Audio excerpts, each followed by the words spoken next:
Ladies and gentlemen, we are gathered here today because the facts are clear. Rwanda is near parity when it comes to access to land.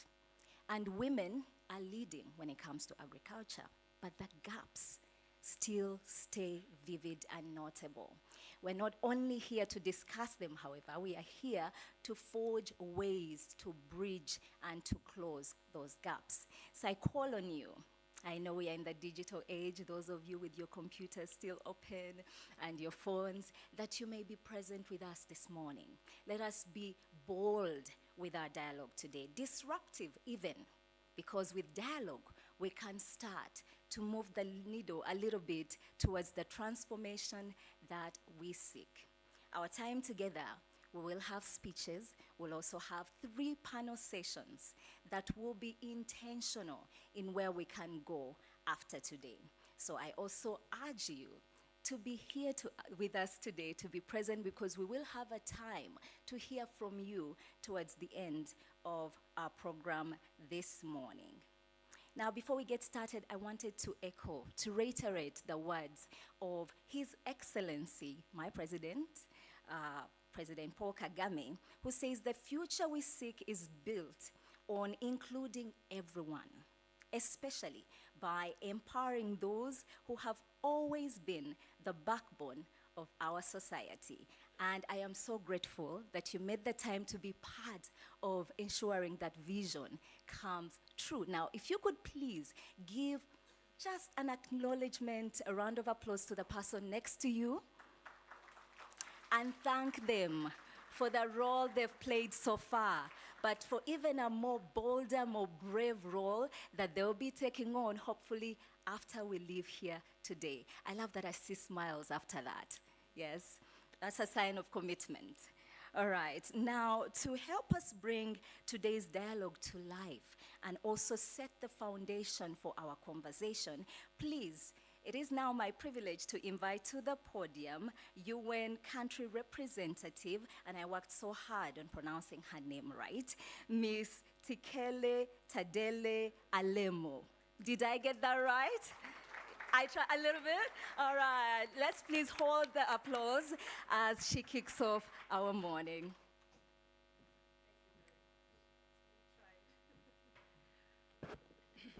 Thank you very much, my sister Isabel. It's always a pleasure to have you join us.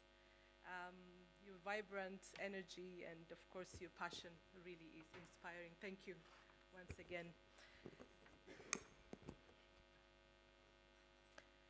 DG Shanta Ngabire, Director General for Planning at Minagri, Mr. Silas Ngayabosha, Director General for Gender Equality and Family Promotion at the Ministry of Gender and Family Promotion, MIGEPROF, representatives of other government institutions who I cannot name, Mr. Dagmawi Haptaselassie, IFAD Country Director for Rwanda and Burundi, Mrs. Kauri Ora, WFP Acting Country Director, Mrs. Ritu Shroff, you're most welcome, UNHCR representative in Rwanda, FAO Deputy Representative and Head of Programs, Mr. Placide, representatives of various academic and research institutions, including the Center for Women's Studies at the University of Rwanda.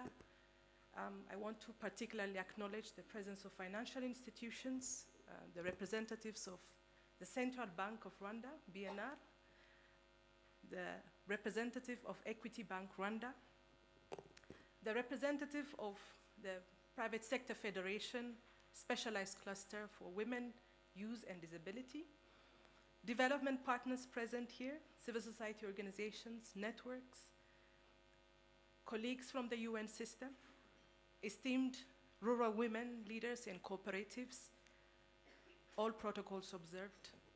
Ladies and gentlemen, very good morning to you all.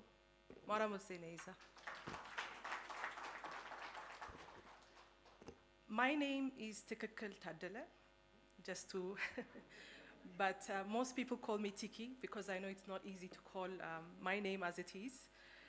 And it's my great honor to welcome you all on behalf of the UN Women Country Representative, who most of you might know already, Madam Jeanette Kem, who, due to unfortunately unavoidable circumstances, could not join this high-level policy dialogue gathering, even if she wanted to and she planned to, which is being held under the theme, Policy Pathways for Gender-Transformative Agri-Food Systems in Rwanda.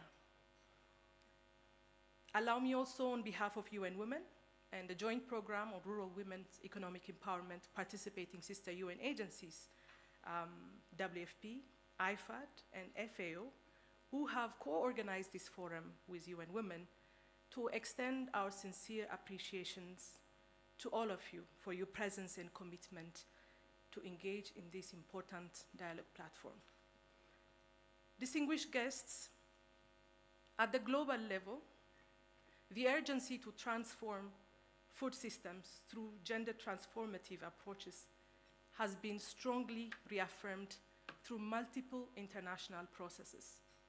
The UN Food Systems Summit, SDG summits, and the outcomes of various gender equality, women's empowerment-related international intergovernmental platforms, such as on the Commission on the Status of Women, as it's normally called CSW, in its various sessions, at its 66th session on climate resilience, at its 67th session on innovation and technology, at its 68th session on poverty eradication, among others, all called for addressing the deep structural gender inequalities limiting women's full participation across food systems.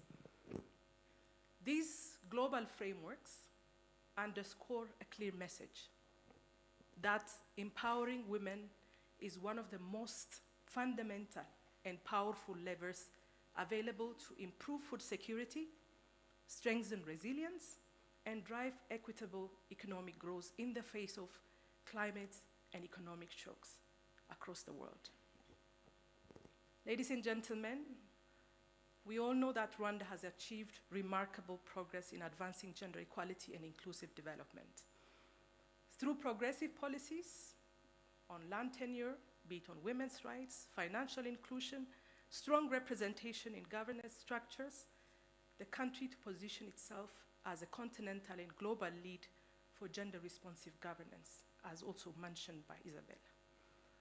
These achievements certainly provide a solid foundation for accelerating gender-transformative approaches across agriculture and food systems, a sector which is so central to Rwanda's economy, where women play a vital role. Yet, as we gather here today, we recognize that structural barriers persist, especially for rural women. Isabel mentioned parity, which is 50-50 land ownership. It demonstrates the country's commitment to gender equality. We acknowledge that. But opportunities remain to strengthen women's decision-making over productive assets and improve their access to credit, insurance, and financial tools, unlocking greater economic potential and resilience in Rwanda's agro-food systems. At the same time, you'll agree, climate change is intensifying existing inequalities, reinforcing the urgency of investing in women's empowerment and leadership, which are critical and indispensable to strengthening household, food security, and community resilience. So these realities make today's dialogue not only timely, as we always say, but it's necessary. Importantly, these challenges demand bold and gender-transformative policy actions that go beyond improving access to shifting underlying harmful, discriminatory, and norms that really pull these gains back, strengthening women's voices, participation, leadership across agricultural value chains. It really calls upon us to support women not only as farmers, but also as processors, traders, innovators, entrepreneurs, and key decision makers that have a role in shaping Rwanda's agri-food future. UN Women through initiatives such as the Joint Program or Rural Women Economic Empowerment Program, which you have heard about, has worked along FAO, IFAD, and WFP to strengthen women's access to productive resources, climate-resilient agricultural practices, financial literacy, and inclusive financial services. The results continue to demonstrate that when rural women have the resources, the tools, and the enabling environment that they need, households and the entire communities benefit through enhanced productivity, improved food security, and climate resilience. So if you ask me, I would say gender-transformative agri-food systems will not emerge by chance. It requires actions. They require deliberate choices in our policies, strategies, financing structures, data systems, and leadership pipelines. Of course, building on the gains, but by ensuring that our efforts across the board fully integrate gender-responsive approaches and explicitly prioritize rural women's empowerment. So today, as we engage in these conversations, I call upon us all to really use this space to collectively identify the policy gaps and the structural barriers that are limiting women from fully participating in agri-food systems in Rwanda. Let's share good practices, lessons learned, not just from Rwanda, but even beyond Rwanda, that we can learn from and adapt. Let's co-create actionable policy recommendations. As the name says, it's a policy dialogue, so we really look forward to hearing actionable policy recommendations that will inform actions at different levels. But critically, let's recommit to strategic partnerships that can drive the efforts for lasting impact. This is why I always say, please stay through with us throughout this dialogue and don't leave us at some point if you don't have to, so that we deliver on these expectations. As I close my opening remarks, allow me once again to express our sincere appreciation to all our partners for your presence today and your steadfast collaboration. I also want to thank our esteemed speakers and panelists who have joined us and committed to make our engagement worthwhile.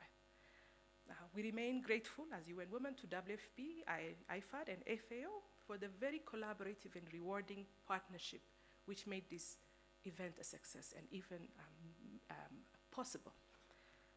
We look forward to closely working with the government of Rwanda and all stakeholders to advance our shared purpose and shared vision, a Rwanda where all women and girls, especially those in rural communities, can thrive, lead, and fully benefit from inclusive and resilient agri-food systems. I wish us a very productive session, and once again, thank you so much for your attention. Murakoze cyane.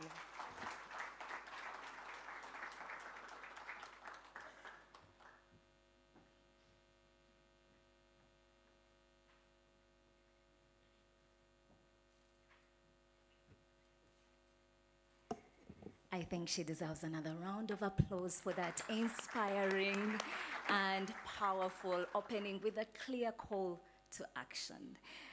To deepen this fundamental perspective that she just laid out, I would now love to call to the podium.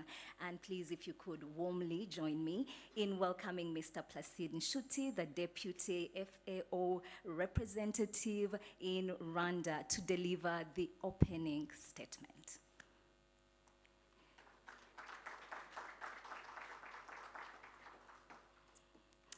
I am corrected, actually. I apologize for that. We welcome a representative from IFAD instead to deliver that statement. Apologies.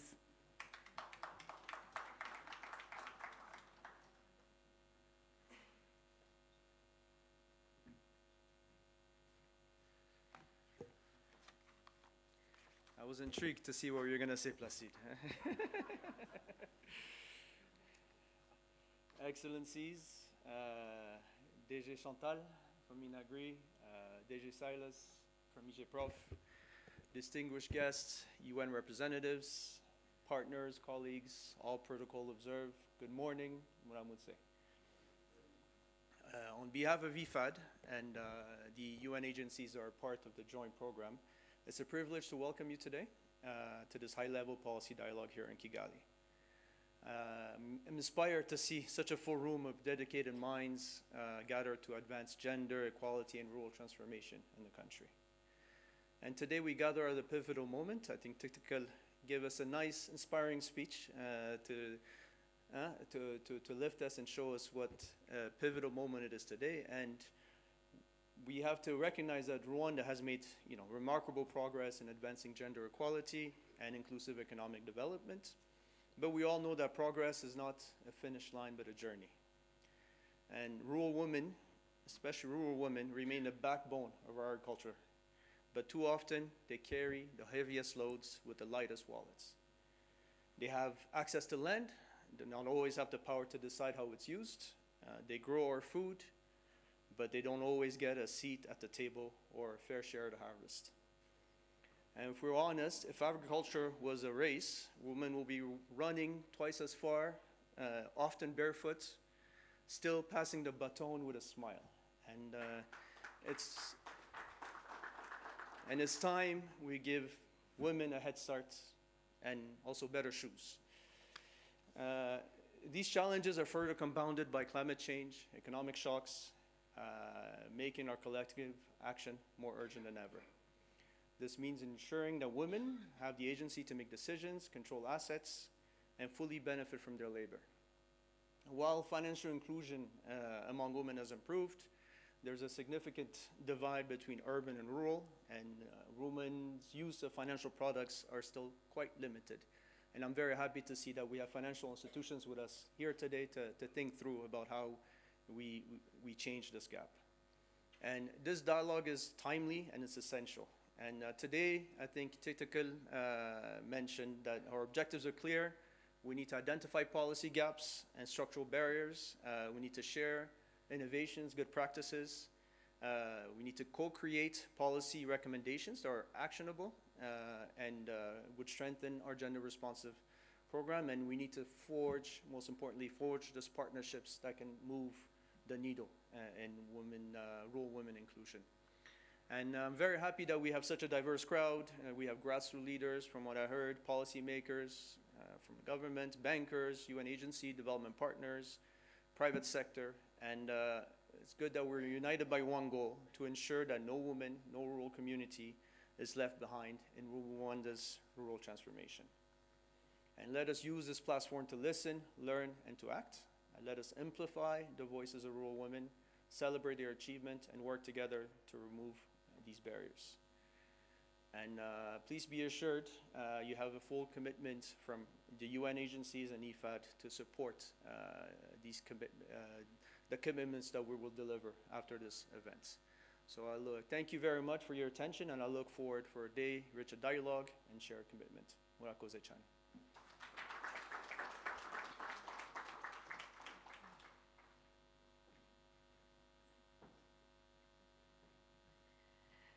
Today I did baptizing with a new name, I see.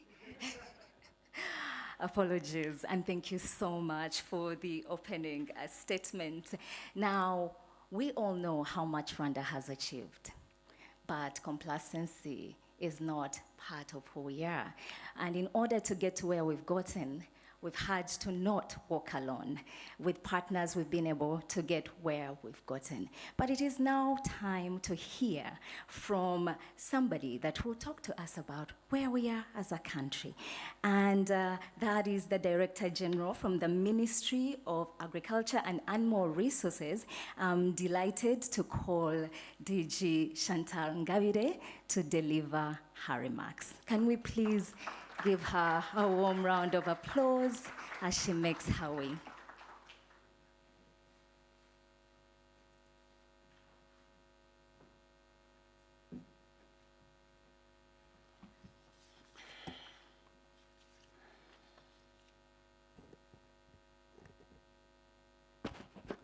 Good morning, Madam Chair. Esteemed representative of the UN Women, Ms. Tadele. Did I try? Ms. Tadele, representative of our esteemed development partners here present, my colleague DG Sidas from MIGEPROF, esteemed representative of the private sector, academia, food systems actors here represented, colleagues, ladies and gentlemen, all protocols observed, good morning once again. It's a great honor to join you today on behalf of the Honorable Minister of Minagri, Minister of Agriculture and Animal Resources, for this high-level policy dialogue on policy pathways for gender-transformative agri-food systems. On a personal note, I'm equally pleased to be here, not only because I have worked closely with women in agri-food systems and contributed to the development of the ministry's agri-food system strategy, but also because I remain deeply committed to inclusiveness and gender-transformative action.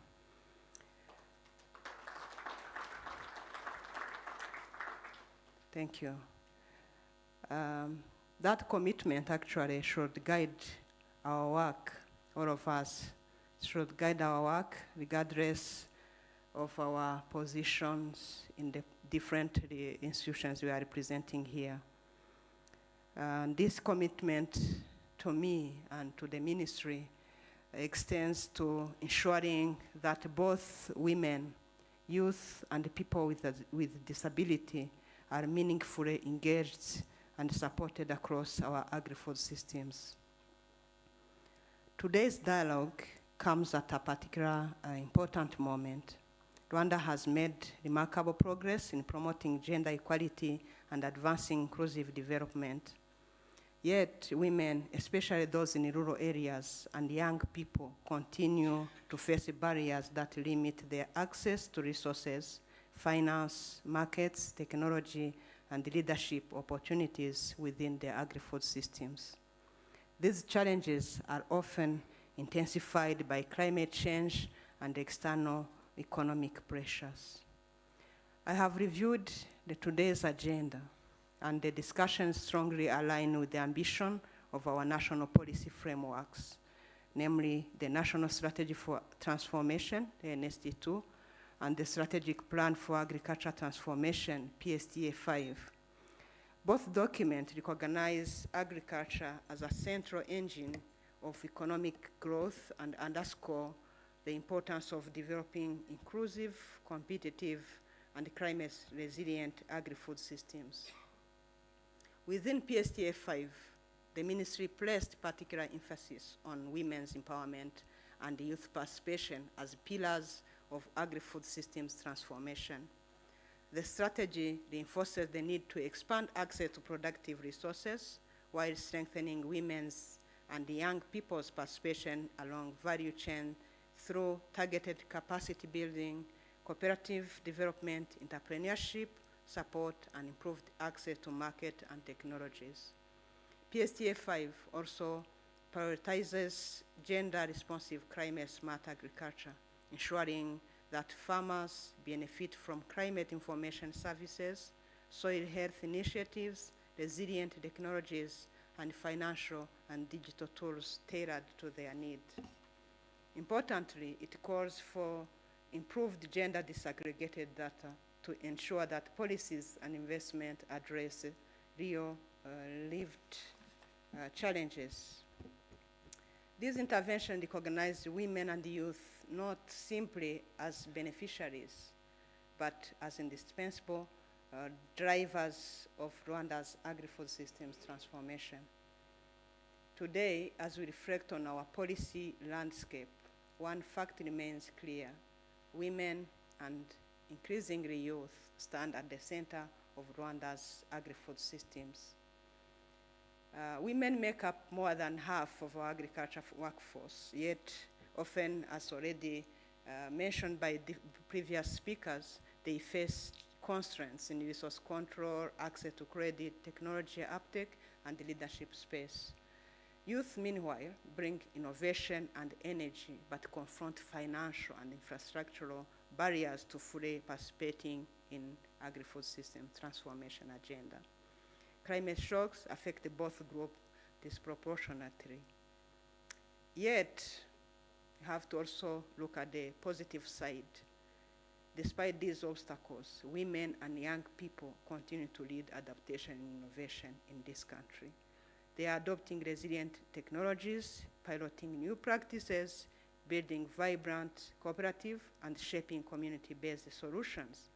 And their leadership, where they have given opportunity, demonstrate that gender-responsive and youth-responsive approaches are essential to building resilient and sustainable agri-food systems. This is why today's platform is so valuable, bringing together government institutions, UN agencies, financial institutions, civil society, academia, and grassroots women, and different representatives of our institutions to create an opportunity to identify policy gaps, strengthen financing mechanisms, and scale innovations. Allow me, as I conclude my speech, to highlight 3 priority areas that could guide our engagement and discussion today. First, very important area is how we can strengthen gender-responsive policy implementation. Our framework, NST2, PSTA5, and others, provide strong foundations. We should together think on what is needed to have our interventions well coordinated to implement these different documents or strategies we have. We should think of how our institutions remain accountable for a measurable impact. Second priority area we should reflect around is how we expand inclusive and innovative financing. Because despite the significant progress in financial inclusion, women and the youth still face challenges in accessing advanced financial products. We need to explore instruments, digital finance solutions, and partnerships that reduce risk and open opportunities, especially in rural communities. Third is how we elevate the voice and the leadership of women, especially in rural areas, because their participation should not be symbolic. It should be an opportunity to shape programs, to influence investment, and inform institutional priorities based on their experience and expertise, but of course, considering their needs. As we engage in today's sessions through panels, experience sharing, and co-creation, I encourage us to move beyond identifying persistent challenges. Let us work together and work towards clear, evidence-based and actionable policy recommendations that will strengthen Rwanda's progress toward gender-transformative and youth-inclusive agri-food systems. In closing, let us keep in our mind that women in Rwanda's agriculture are not passive actors. They are innovators, they are leaders and the catalysts of transformation. Supporting their full participation in is both a moral imperative and a strategic investment in our country's resilience and prosperity.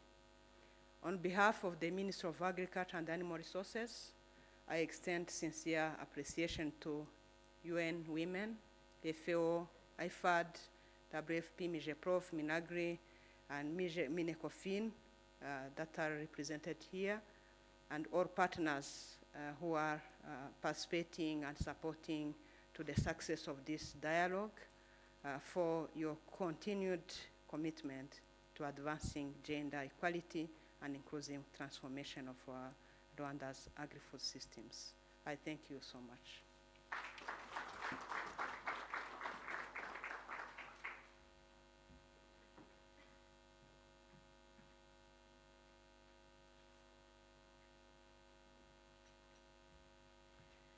One more round of applause, please.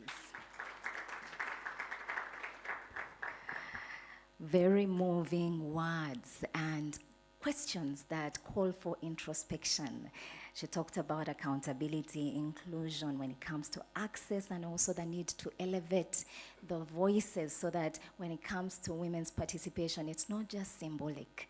Words to definitely ponder on. Thank you so much. Later on, we'll also be hearing from a representative from Measure Prof, but we now move to our first panel session. And we will be touching on a couple of things that I think might be leaning into what DG was talking about.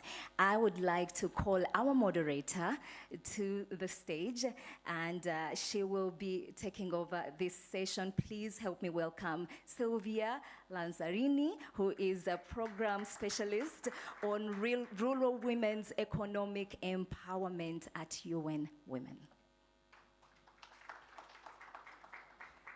Thank you so much, Excellencies and distinguished guests, colleagues and partners. Good morning, Moara Mutseneza. It's an honor for me to be here with you this morning. And I really have the privilege to moderate today's first panel, which is on inclusive, gender-transformative agri-food systems.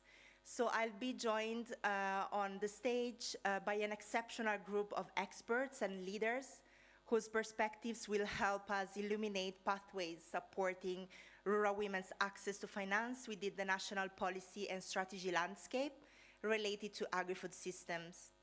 So join me to welcome the first panelist on the stage, Mrs. Christine Mukankundihe from the Ministry of Finance and Economic Planning, Minecofin.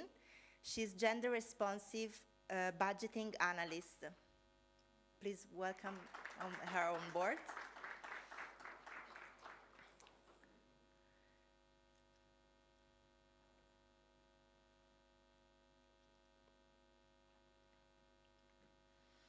The second panelist I'd like to welcome on board is Mr. Dagmawi Selassie, IFAD representative and country director for Rwanda and Burundi.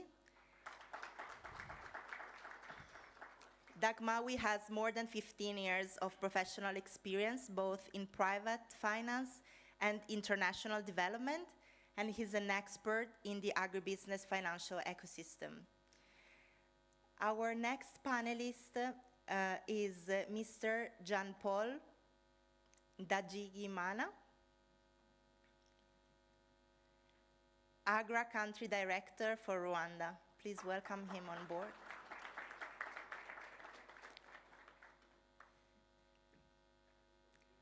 Mr. Jean-Paul has more than 25 years of experience in the development sector with several executive leadership roles.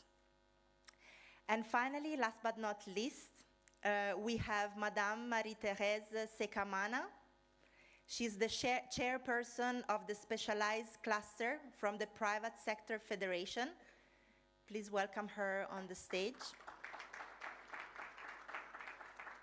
Madame Marie-Thérèse has been a businesswoman in the energy sector for the past 10 years, and she has been serving in the Private Sector Federation for the past 6 years.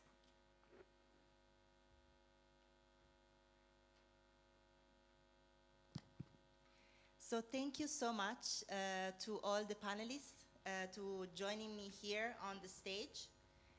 Today, I'm really glad that we can kick off these conversations on the policy and strategy landscape.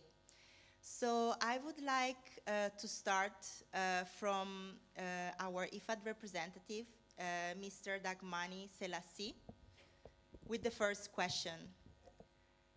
So, Mr. Dagwani, drawing on IFAD's experience in rural development financing, what lessons and best practices can be shared for expanding access to finance for rural women?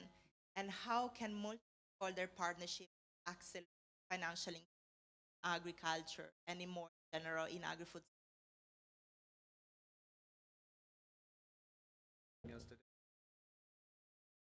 those of you who don't know, IFAD is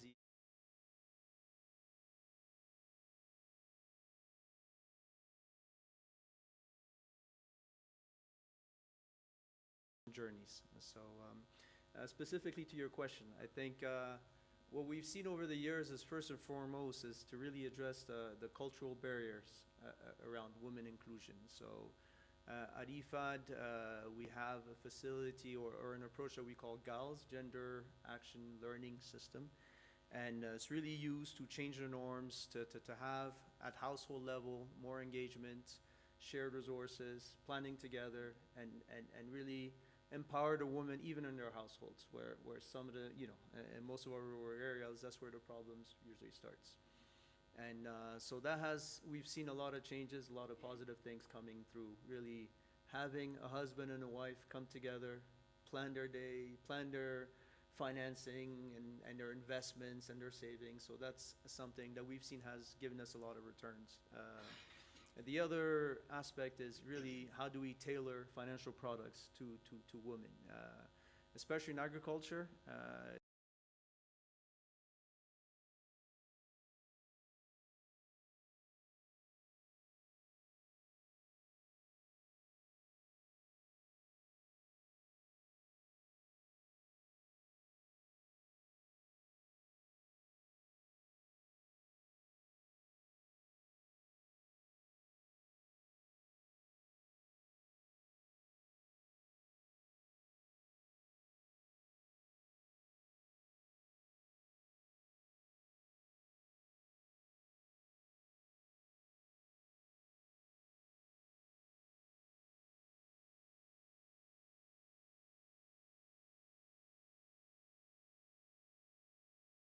A key transformational agent, and we've seen this across the region in helping us do that.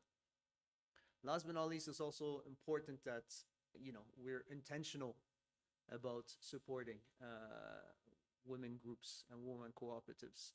I think an example we've done here in Rwanda is through our old program PASPs, and where we're using we supported women groups with warehouse receipt systems to get rid of the collateral requirements. I think we heard earlier, access to land and access to assets is quite challenging in rural areas. So how do we support women and women groups to have alternative ways to show what they have and enable them to get access to financing from different groups. So those are some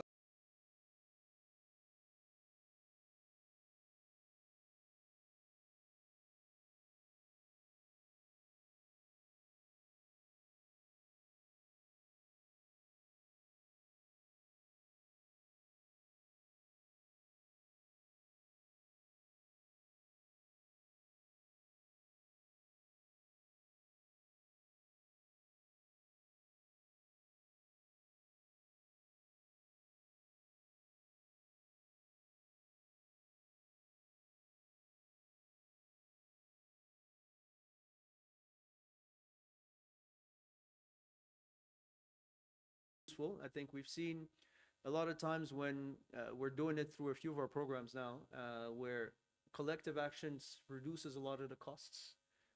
There's a lot of partnerships. There's each different institutions or each player has different comparative advantage, things they're better at. So how do we leverage each other's strengths?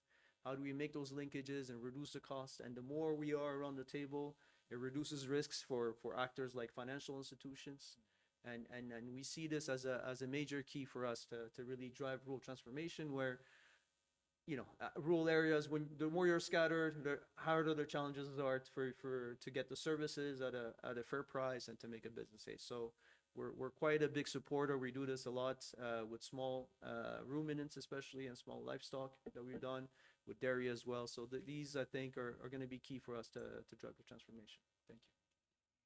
Thank you so much for underlying how the inequality can be tackled, starting from the households, and how the savings culture and planning can start from the couples and then to the communities, to the groups, and how the joint program is such a great example in this regard. We have been hearing about digital solutions, and much more will come throughout the next interventions. I'd like now to give the floor to Madame Christine from Minecofin to ask how can gender-responsive budgeting support a more effective address the persistent barriers that women face in accessing resources and finance within the agri-food systems. Over to you. Thank you, moderator. Thank you, my fellow panelists. Gender-responsive budgeting is a program that has been implemented for quite some years and initiated within the Ministry of Finance. And the main objective of this program is to ensure that the national plannings and national budgets responds to the real existing gender gaps within the agriculture sector, within the food system sector. So this has really been a key instrument, to make sure that the Minister of Agriculture and other stakeholders, it really comes out and show us in their budgets, in their plannings, what are really the existing challenges that women face, that men face in terms of agriculture transformation.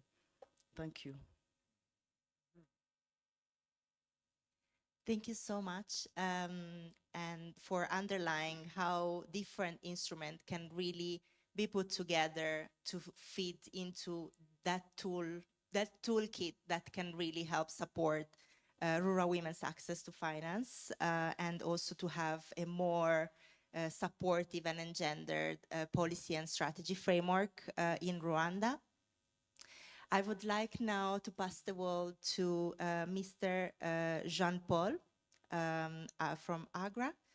I would like to ask, based on AGRA's experience in Rwanda, which innovative approaches have successfully improved the women farmers' access to finance and inputs, and how can these models be scaled to reach more women in the agri-food system?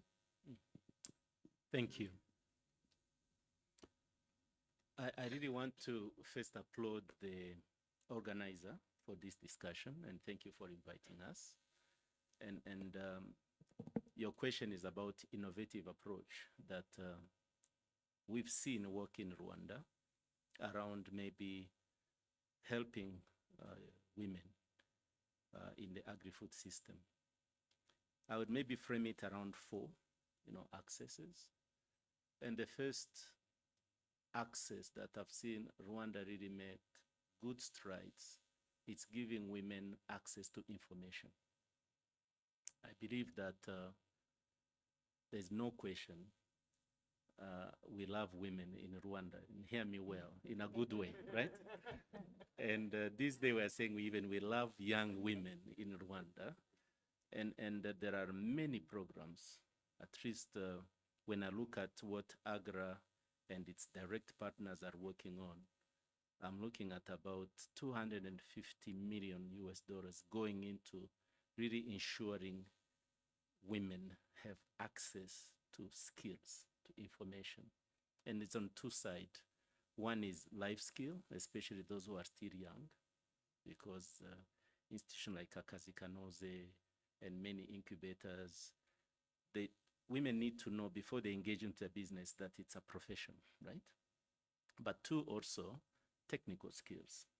We have so many opportunities for women to learn technically how to do primary production, value addition, processing, trading in agriculture commodities. I think of institutions like Kirimo Trust and others that really say, we are here to equip you to succeed.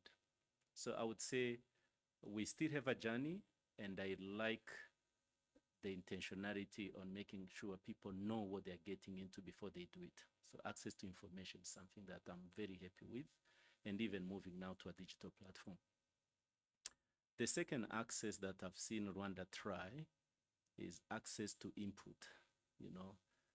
Most of you may know Rwanda is among few countries that have a digitized input distribution system called SNS, Smart Nkunganire System. Basically, all seeds and fertilizer in Rwanda are digitally distributed and they are monitored, and the government have put billions in subsidy to support those who can't access, and those also who can access for, higher productivity. So the third access that is still in the making, but I really thank people like Trademark Africa and people who are really into opening Rwanda to be a market, for people who want to sell, but also supporting institutions like National Export Board to make Rwanda a producer for the market. And I feel a few years back, you could hear in the news or read people who produce and don't have people to buy. I've been following, I've been reading papers. I don't recall of the recent hearing a case of either vegetables or maize or beans that have not found their market. The last case probably was rice a few, many months back. So we are intentional in Rwanda to work with the Minister of Trade, to work with key players to ensure that not only there is supply, but there is demand before the supply is produced, and working with institutions like National Bureau of Standards, Rwanda Consumer, and RICA, and others to ensure that whatever we produce meet the standard, whatever we make in our factory meet the market standards. So access to market, I'm yet to find somebody who say, I don't have where to take my goods. So that's another achievement that we are not there yet, but we are making good progress. The other innovation I would say is the access to finance. And I know there will be access to finance Rwanda, talking about it later. But I said it and repeat it again here. In Rwanda, we have enough liquidity to fund anybody in agribusiness who have a fundable pipeline. So the challenge is not the availability of money. The challenge is the availability of viable investments. And as AGRA and others, we have invested heavily into what we call BDS, Business Development Services, BDSs, to make sure we organize our cooperative in the country through Rwanda Cooperative Agency and categorize them into different areas so that they can get tailored kind of skills to help them do their financial statements and others. We are working with Rwanda Development Board, where SMEs are registered, to make sure all SMEs in agribusiness are also categorized and tiered. I was talking to my sister here on how to make sure women, are a key player of aggregation through organized businesses, registered, supported. So I would say the innovation around really making sure that finance is not a hindrance is there. I think the former minister, for those who were there, had committed every quarter, and we have done it, to meet financial institution to make sure the issue of pipeline, is cleaned up. There's a few issues that we still need to work on. But the last one I want to finish, and I want to thank DG Chantal for being here, is to have access to an environment that is conducive to make your business, whether you are in primary production, whether you are in value addition, whether you are just doing trading in agri-commodities, that there is policy framework, there is structures in place to help you succeed. And I want to really, really ask all of you to read PSTA 5. It's a well-done document, and it gives a guideline on what the country is going to focus on. It draws, of course, from NS2 and Vision 2050. But I want to say in Rwanda, from people who want to invest to people who want to export to people who want to just make Rwanda proof of concept, we have frameworks, we have policies, and there is a government intentionality and will to help private sector win. So I would say there's a lot of innovation, but I limit it to those accesses, and the journey is still ongoing, and I look forward even to the recommendation from here that can help us move faster, because we are not where we want to be yet. Thank you. Thank you so much, Mr. Jean-Paul, for outlining very clearly the 4 entry points that you see for rural women: access to information, access to inputs, access to markets, and access to finance. These really take us through, I think, a journey of seeing how women really have a crucial role within the agri-food systems, and not just in one specific category, but really across all the value chains. And Mr. Jean-Paul has mentioned the private sector, so I think it gives us the perfect push to our next panelist, Madame Marie-Thérèse from the Private Sector Federation. I would like to ask you, Madame Marie-Thérèse, from the perspective of women entrepreneurs, what are the key challenges that you see in accessing finance, and which support mechanisms and which partnerships have been most impactful in overcoming these barriers? Thank you. Thank you for having us, and thank you to the organizers. From the private sector point of view, it's true we still have some challenges, but there are so many solutions and opportunities today, as the previous speaker said. Today, we have, as the specialized cluster, we did create a comfort space, again, thanks to UN Women who are there. And it's where we give trainings, information, and we invite banks to come and explain the opportunities which are out there for women. But also, they even go far. They help women to apply for those opportunities for the new product. But we have, if I may say, we have two kinds of women.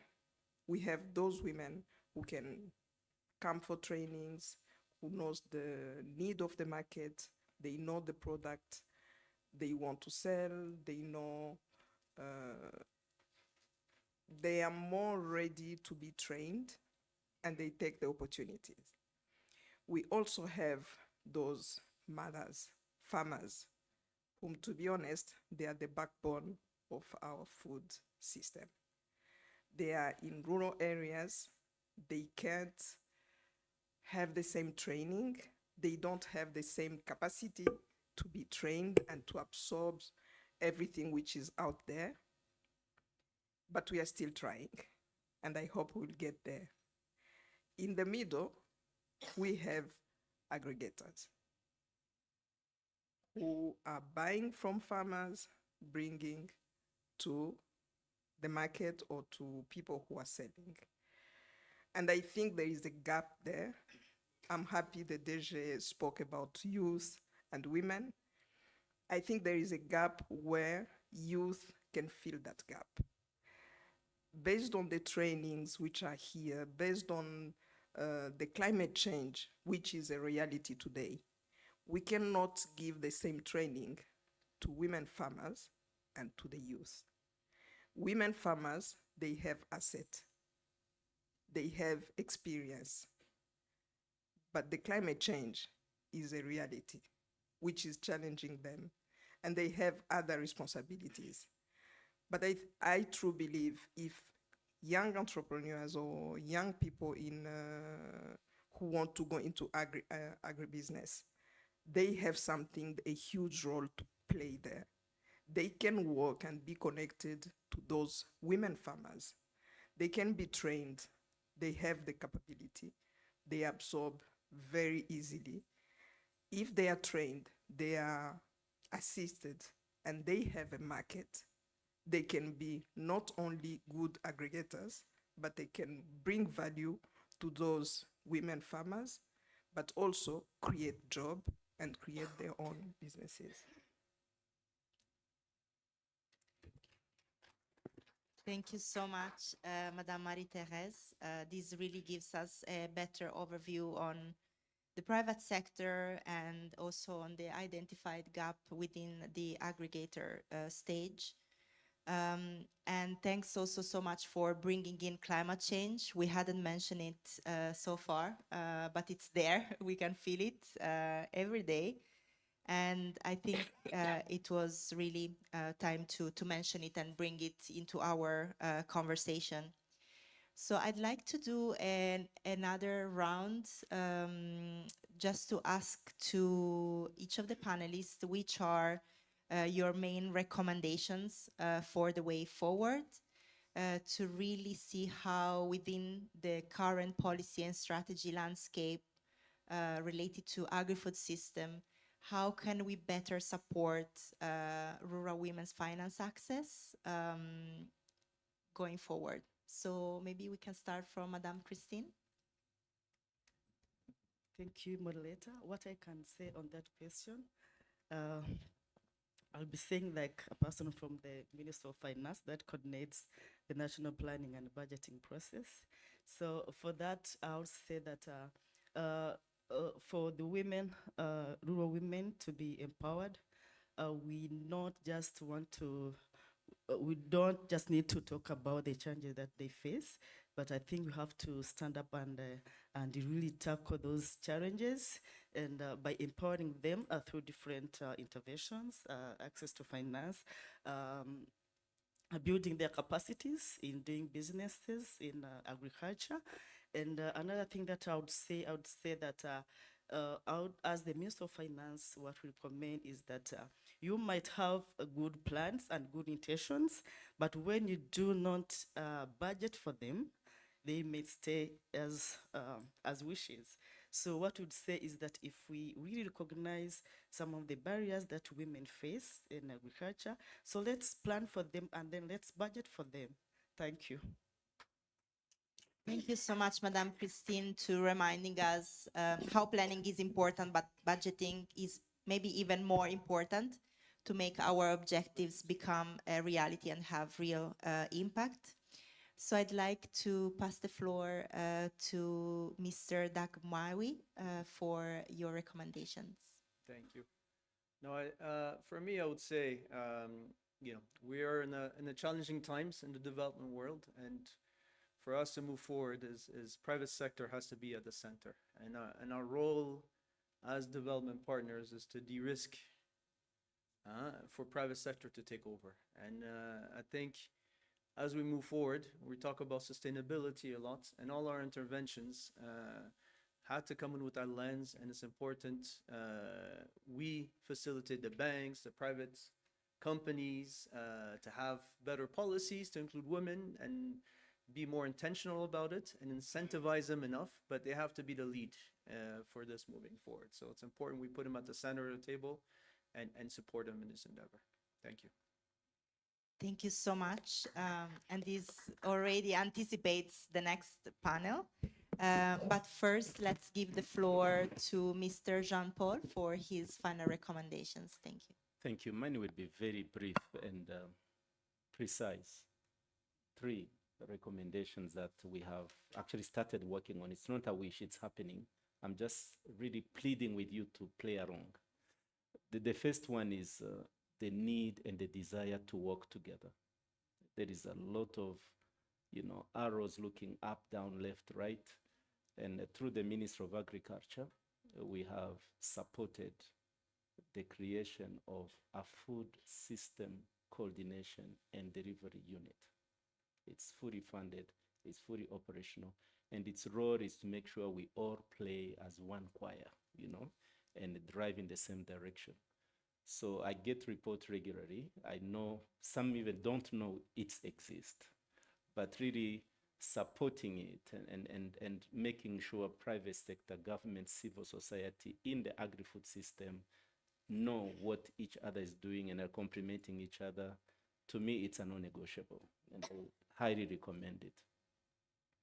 The second thing I want to recommend is really starting with the why. Why are we doing what we do? I still see many people doing projects just to have stories and the numbers, who are really not intentional about transforming the lives of people. And I hope in the spirit of Rwanda, of really accountability and doing what you need to do, we need to start by saying, why am I putting this money into this project? Why am I building these warehouses?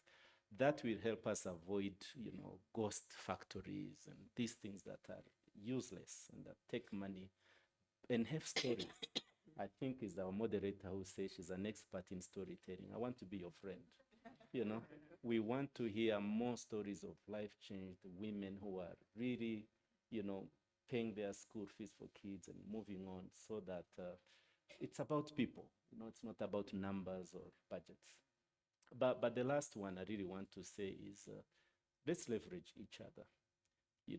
We did a quick study about why people are not accessing finance, issue that came up with collateral, with the risking.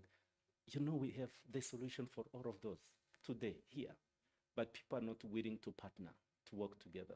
And I'm thinking we need to put whatever flags we want. Let's think Rwanda and move Rwanda forward. Thank you. Thanks so much, Mr. Jean-Paul, to highlight the key of partnership and also the intentionality about transformation. I'd like to pass the floor now to Madame Marie-Thérèse for her last recommendations. Thank you. I'm going to repeat what Jean-Paul said in other words. I think, and I truly believe, if we align the capacity of young people and women assets, we can find a lot of solutions. Young people, they will bring the modern agriculture. They will use all those technology which are there for agriculture. We have this program of buying from youth, but what are we buying from youth? So let's give them support. It will be a support for everyone, and everyone will gain. Thank you. Thank you so much to all our panelists of this first round. We have seen how concepts such as gender-transformative approaches, but then tools such as the gender-responsive budgeting, partnerships, in the end came up very, very strongly. Meaningful impact as well. And I would like to quote Mr. Jean-Paul when he said, it's about people, and if I may add, it's about people and it's about the planet. We have seen how Madame Marie-Thérèse also rang that bell of climate change, and we really are called to be aware of all these different dynamics that both at the country, but then also at the regional and global level, are playing their own roles within the agri-food systems, and then really look at the very key role, crucial role that women are playing throughout the value chains to reach where we all want to reach, to really have that impactful transformation that we want to see. So I'd like to thank you all for your attention. I'd like to thank the panelists for their very meaningful interventions. We are going to have a space a bit later for questions, so please keep your questions for these panelists. So they'll be able to respond later on. And I'd like to give back the floor to our moderator and for the next phase of the high-level dialogue. Thank you so much.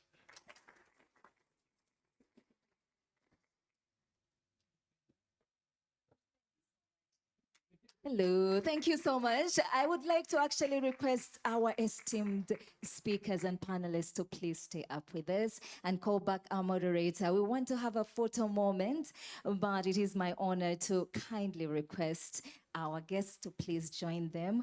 We heard that somebody might be running away, or some of you might be running away, and we want to frame this moment. DG, everybody please. Let us have our speakers, join them. And I think we will then invite all of us to join them for a group photo. Thank you so much.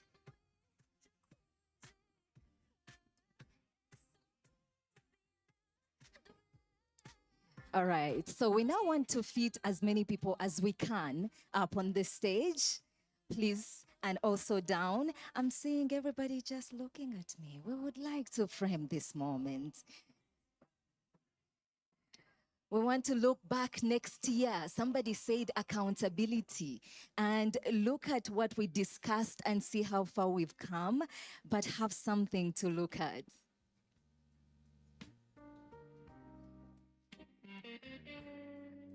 Please let us come to the stage. I see people at the back.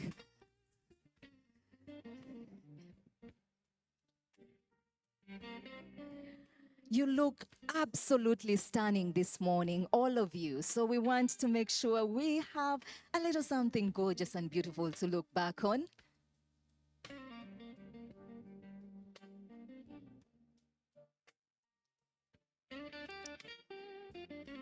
And after our photo, those of you who are not able to have something to drink, you have 2 minutes to quickly grab it, and we'll get into our next panel session. Let's have some more people on the stage. Some of us are gifted with height more than others. So if we can have, if you know you are, or you think you are, please, if we can have some more people at the back.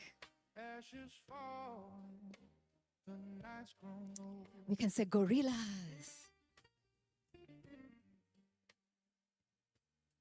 Midnight ashes burning slow. Murakoze cyane. Thank you so much. Thank you so much. We have about 2 minutes. Please use the time. Say hello, grab something to drink. You might want to note down the question you have for later on. We will have a reflection moment and a recommendation, anything on your mind that you think can help us move the needle. If you can stay, we kindly request that you stay with us. Our next panel is about how we can make sure women actually have access to finance. Next panel is about money. Where is the money? How can the women get the money? I guarantee this is a panel that you cannot afford to miss.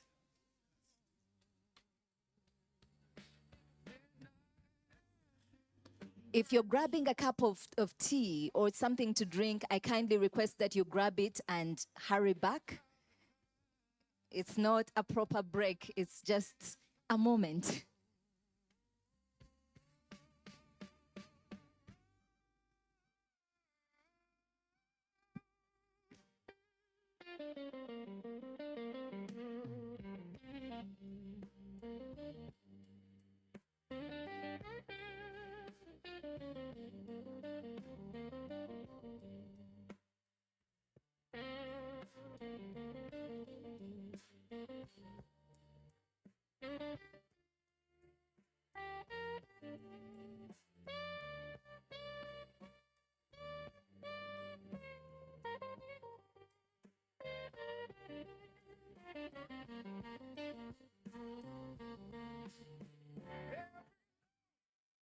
Drips like honey on fire, every chord pulls me deeper, higher. The piano side, the guitar moans, and I'm left here aching, alone.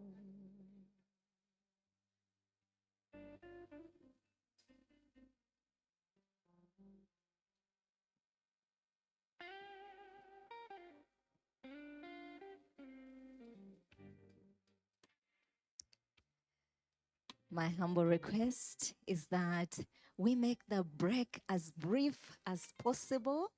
So if you already have something, make your way back.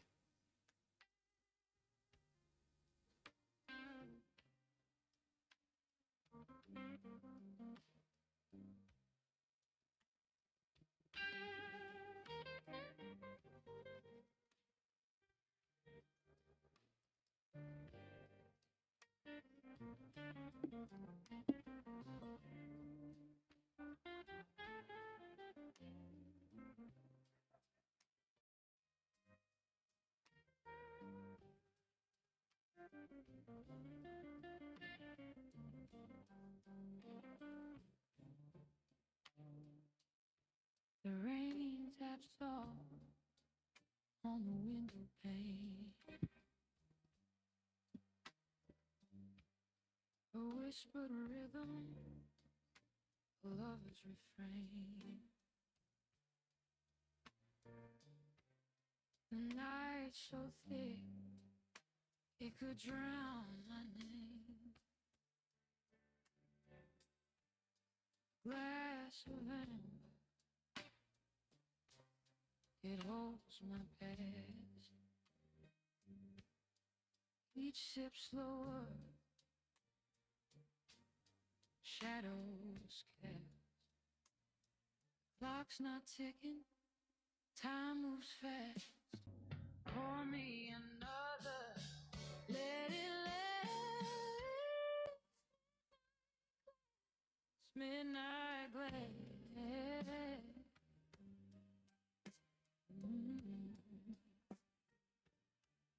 The world spins slow, the die is cast. Midnight glare. Midnight glare.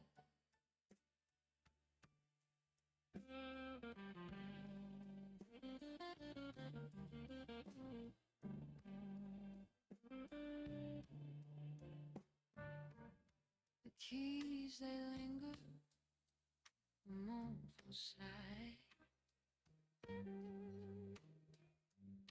Guitar strings bending, they wonder why. And I'm stuck here, too tired to lie.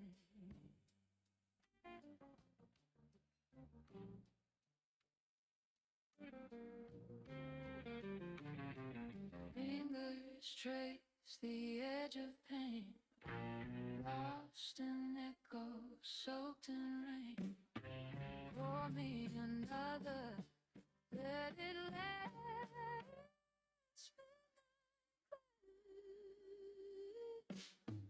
Midnight glare.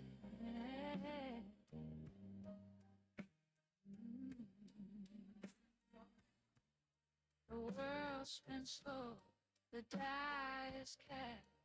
Midnight glare. Midnight glare.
Good morning once again, ladies and gentlemen.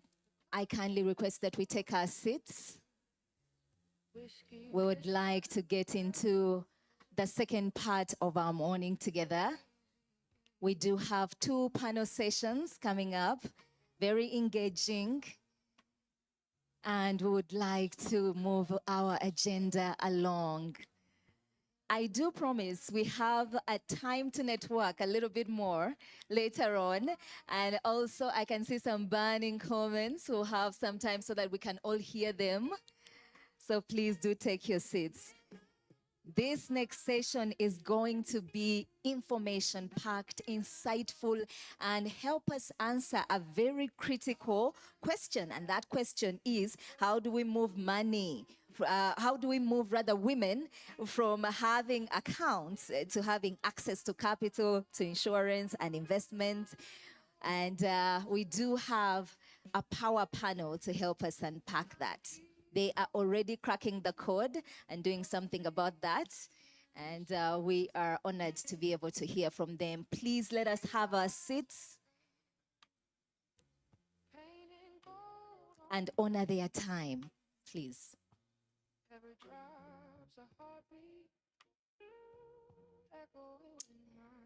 In the interest of time, we're going to change the format a little bit for our next panel. We won't be able to get into full bios for our speakers so that we can have enough time for them to respond to as many questions as possible.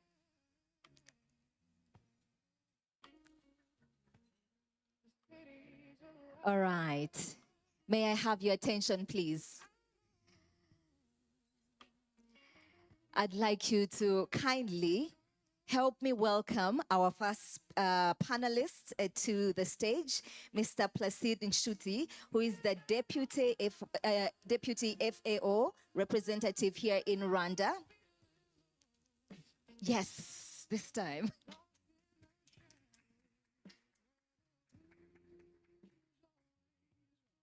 And I'll have you next to me, please.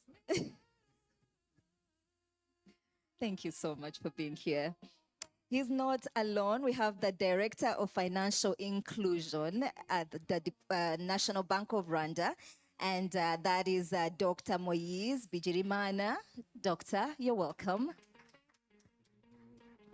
And I love how intentional we are, because gender balance was put in mind when putting these panels together.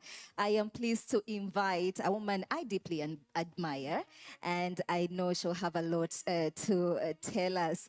Ms. Lois Bamwine, who is the Executive Secretary at Equity Group Foundation Rwanda, where she leads initiatives and programs promoting financial inclusion. Welcome, welcome.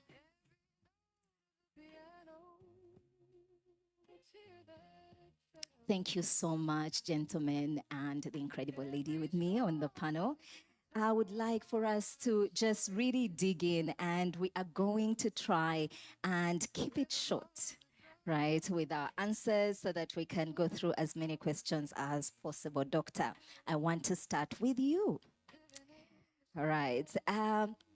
We've had a lot this morning, but if you could please hone in for us when it comes to going beyond account ownership, what specific metrics do you think define true financial inclusion for women, and how is BNR ensuring that that is possible and also measuring it?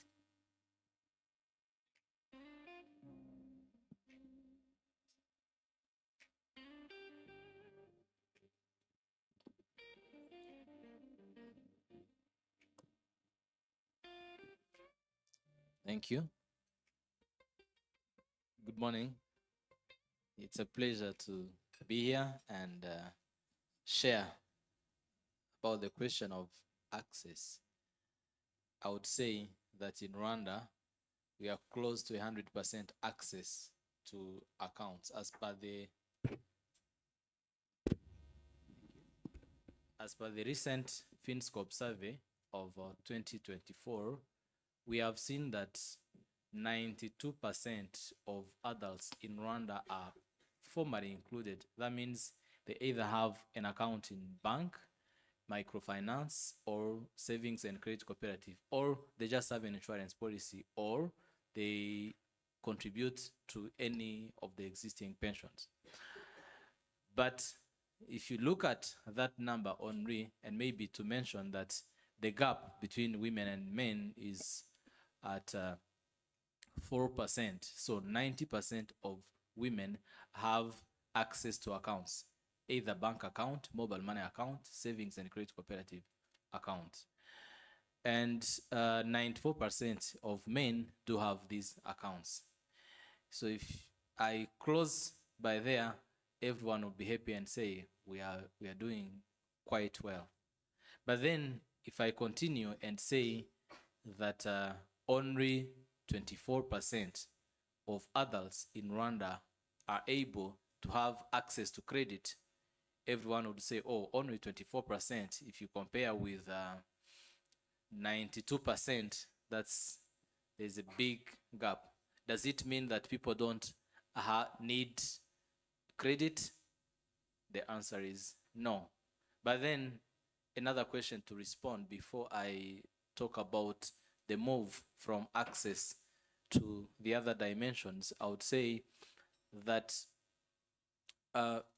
one, if you only have access, and then you need to understand who provides that access, by the way. More than 70%, they have access to mobile money accounts. More than 70%, actually 77%, as per FinScope survey. We have other ways of measuring this, and we have a public dashboard, a financial inclusion dashboard that gets updated on a weekly basis. So the numbers might be slightly different, but they tell the same story. And back to your question, people have access, but do they really like access is the entry point?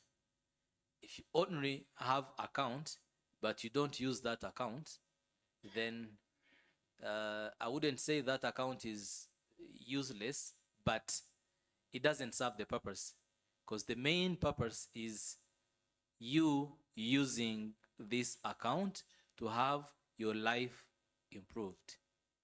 And the ultimate goal is having a financially healthy nation.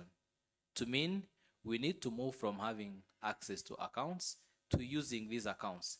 And using these accounts means saving on these accounts and taking loans that we are able to pay back whenever we have needs. So our shift is now from access to meaningful usage that have impact on people. And to do this, we can't do it alone as the central bank. It requires partnership. And most importantly, partnership with financial service providers. So allow me to mention some key projects that are connected to the discussion, to the high level discussion of today, which is about supporting women to access loans. I would start with that one. In May, on May 28th, actually, all 11 commercial banks in Rwanda committed to what is called We Finance, Women Entrepreneurship Finance Commitment. That is a worldwide commitment where institutions commit to serve women. So all our commercial banks hold them accountable if they don't finance women, micro, small and medium enterprises. They have committed to that. And we have a plan, a yearly plan that they have shared with us. So they will be contributing to this agenda, specifically supporting women. In addition to that, and I'm trying to be brief as you said, but allow me just to mention one key project that is connected to this. That's what we have called Gender-Nakoni. Gender-Nakoni. Gender-Nakoni simply means it's a carry your account. So you can carry your account on your mobile phone. And I hope that you all can carry your accounts on your mobile phones, right? Either a mobile money account or a bank account that is connected to your wallet. And to start with, as I have said in my introduction, we have seen that a lot of people, more than 70%, use mobile money accounts. But women don't use mobile money accounts as men. The gender gap between men and women is 9%. So we have started with educating women and motivating them to start using mobile money. But then we have said we cannot call it gender na mobile money account. No, it's carry your account, any account. It can be a bank account, it can be a microfinance account, it can be a mobile money account. But that's not enough. Use that account. Carry it, use it for your benefits to address the challenges that you have. As of recent, we have educated more than 120,000 women in rural areas, only in rural areas. That's our target. And we have been able to onboard 42,000 women to use mobile money, new users, starting from last year. And we are continuing to reach more districts. And we are in this along with financial service providers. One of them is here. She can testify what we are seeing on the field. And if time allows, I'll continue and mention what we have as a sustainability plan of these projects. We'll definitely be coming back to you. Thank you so much for that response. We now move on to hear from FAO. And the question really is going to hone in on the technical experience. We want to hear about the evidence that you've garnered here in Rwanda. What key opportunities do you think exist now, or have you seen that have been gender transformative? And what are some of those approaches when it comes to national agricultural policies and strategies?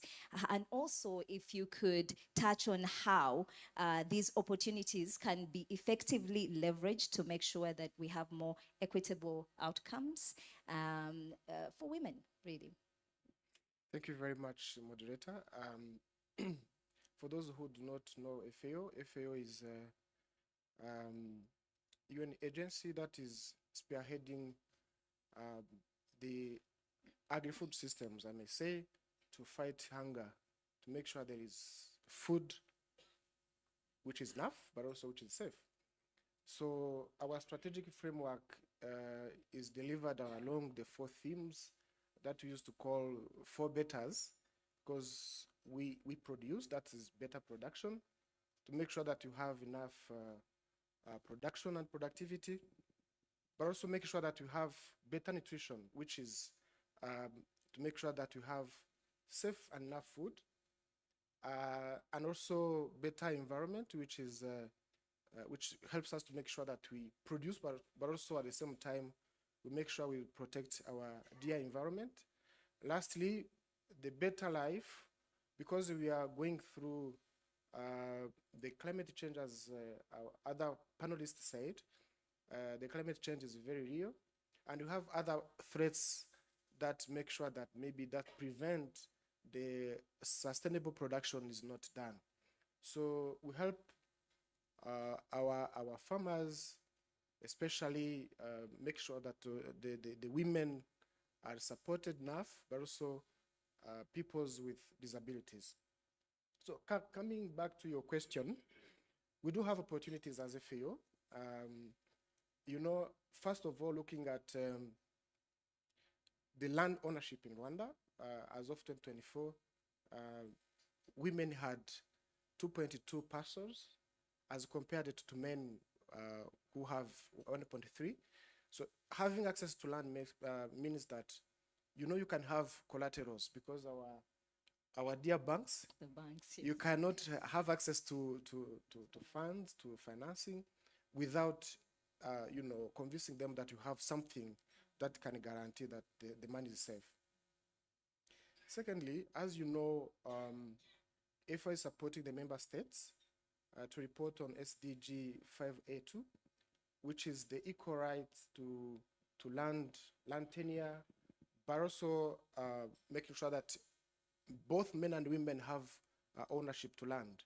In Rwanda, there's no such issue, because both women and men have access to land. But production-wise, it's really an opportunity, because agriculture is done on land, most of the time. So we support, especially for the farmers, to make sure that those who have land, they can just be able to produce enough and safe. Secondly, when you look at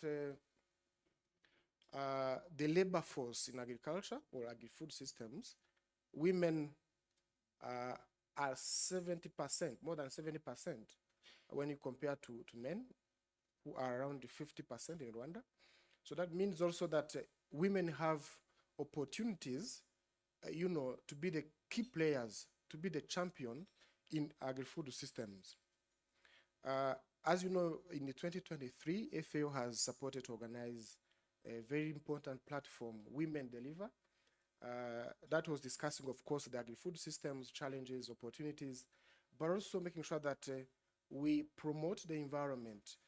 We encourage women, to get involved, but also to feel like they are the ones who can seize this opportunity and transform agri-food systems. Number 3, as you know, I will talk about the extension services. Women are still, representing 25% if you look at the extensionist or extension agents. We also need women to get involved, promote them, capacitate them, give what it takes to for them to get the capacities, but also feel like they are comfortable to deliver the extension. In 2022, we're just recovering from COVID pandemic. We had the COVID-imposed restrictions, and one of our projects was suffering because of the movement. So we had to, to support our farmers. We had some of the women cooperative that were, doing piggery farming. So to access the breed that they required, it was not easy. Some of the vet services were not accessible. Now, we leveraged on the technologies that we have in the country. We tried to equip the farmers, women farmers, to be able to order semen from, using their phones. That is technology. Getting, the semen while the pig is still on heat, still synchronized. And then the farmers, the women can be able to inseminate the pigs. So that one was a very successful model that has convinced us that women, even if you are not highly educated, you can just demystify the science and, have access to the required breed, but also support the rest of the farmers, because our farmer Solange, who was the first extensionist that we supported, the farmer facilitator, she has been able to transfer knowledge and technology to the rest of the farmers. So I believe that, we can support our women farmers to be able to acquire the technologies, but also the capacities that they need so that they can produce more and better. Lastly, I would say that it's very important to also highlight some of the gaps, in terms of leadership skills. In some of the cases, the farmers, you will see that they are represented by men, in some of the cooperatives, in some of the associations, some farmers feel comfortable when they are led by men. But when you look at the instances where women leaders are leading the rest of the farmers, they are equally capable to lead or to spearhead the agri-food system through a sustainable way. So we have been able to capacitate some of the farmers. We selected the women and youth in some of the districts where we find the stunting level very high. So one of the issues that we have been discussing is the access to finance, the capacity to start a business. So we selected the poultry farm because in those areas we couldn't, have, or we were having access to protein in a difficult manner. So we selected some farmers, women farmers. We gave them all investment assets that they required. We started capacitating them, exposing them to the financial literacy, to the vet services, you know, all of the services that they required. So it took us 2 years, but we asked them also to give back to the community. Women have been able to deliver 10% of the egg produced from the poultry model farms to make sure that they also support the communities to reduce the stunting. So we found out that after 2 years, now women and youth can run on their, you know, they can find their wings. So I can say that that is a proof of concept that can convince that, you know, women and youth are equally capable to deliver agri-food systems. Very well said. Thank you so much. A lot that is coming through. Earlier, we heard that we need to move from access to meaningful usage, and now we are hearing that we still have another gap. Some women still feel comfortable a man representing. But we do have a panelist that has been at the forefront of empowering women and getting them on the other side. I do have a couple of questions to get through with you, but perhaps we will start with your perspective from commercial banking. Which financial products have you seen, or even services, that have proven more effective in meeting the needs of women entrepreneurs, particularly the farmers we're talking about? And how do you think banks can best tailor to even perhaps solve some of the issues that I just mentioned earlier? Thank you so much, moderator. Good morning, everyone. Starting off, moderator mentioned that I lead Equity Group Foundation Rwanda. So just to mention that Equity Group Foundation is part of Equity Bank family.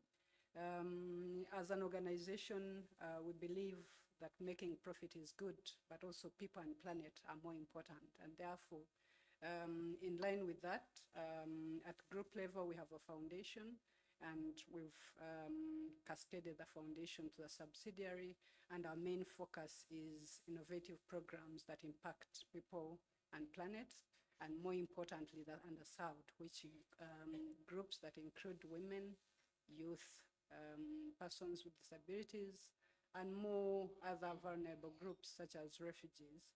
And we also do a lot in terms of climate change and environmental conservation. So coming back to the perspective in terms of financial products and services that we see being more effective in terms of responding to the needs of women, especially women entrepreneurs and women in agriculture. As the previous speakers have clearly mentioned, we've made a very good progress. I think the central bank has clearly talked about numbers and the progress that we've made in terms of women inclusion. But from different reports that we see, we still have a few challenges.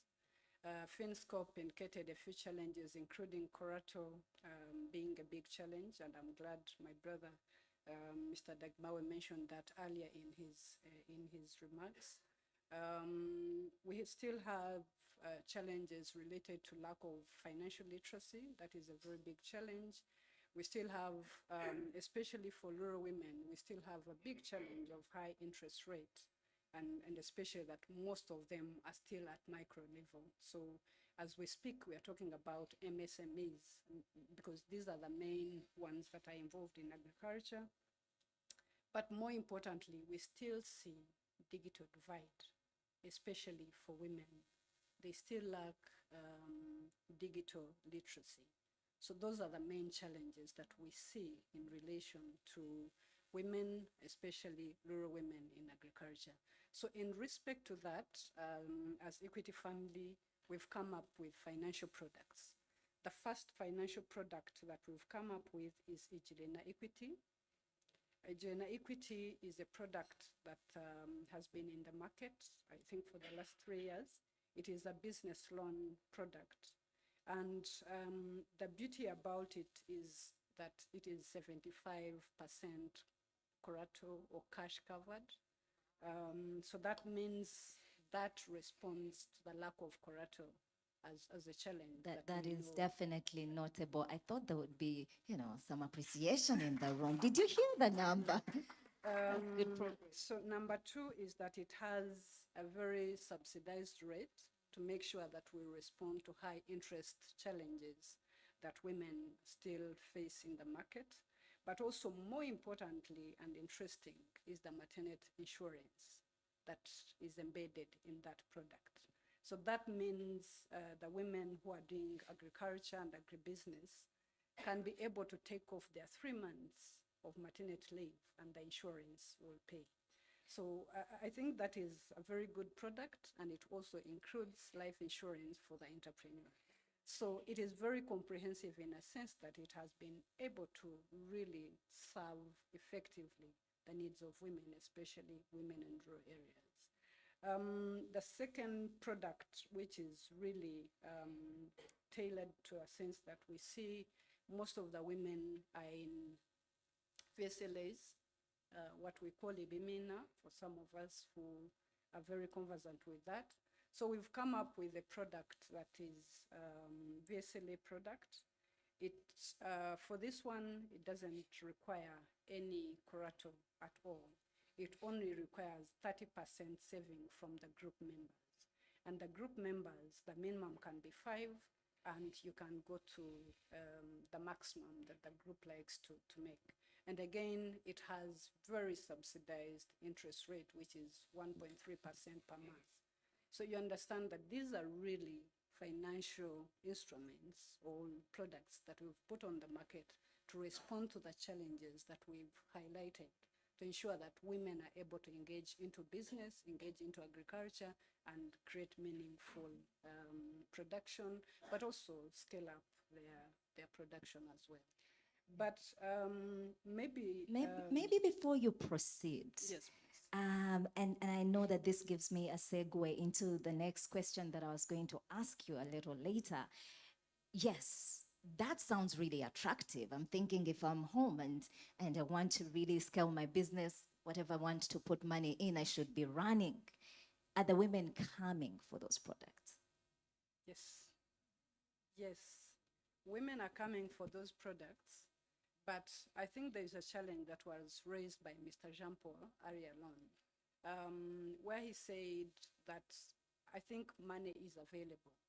Money is not the issue. But the issue is how are you coming to the bank? What kind of projects are you bringing to the bank? And I think he also brought in the issue of partnerships. So Equity Bank will come up with very good products. Different stakeholders are involved in supporting women, but how do we get to know about these products, how we bring them together, how we support them to make sure that they are able to come to the bank and borrow remains a challenge to all of us. And I think, like he said, partnerships are very important to make sure that women are able to come and benefit from these products. Yeah. And one of the ways to really help them to know about these products is what I was going to mention.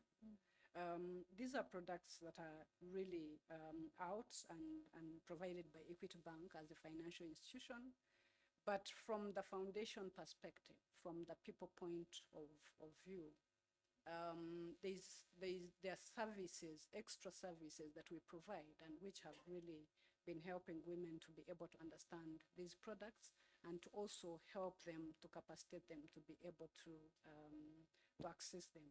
So one of them is financial literacy and digital literacy that we do.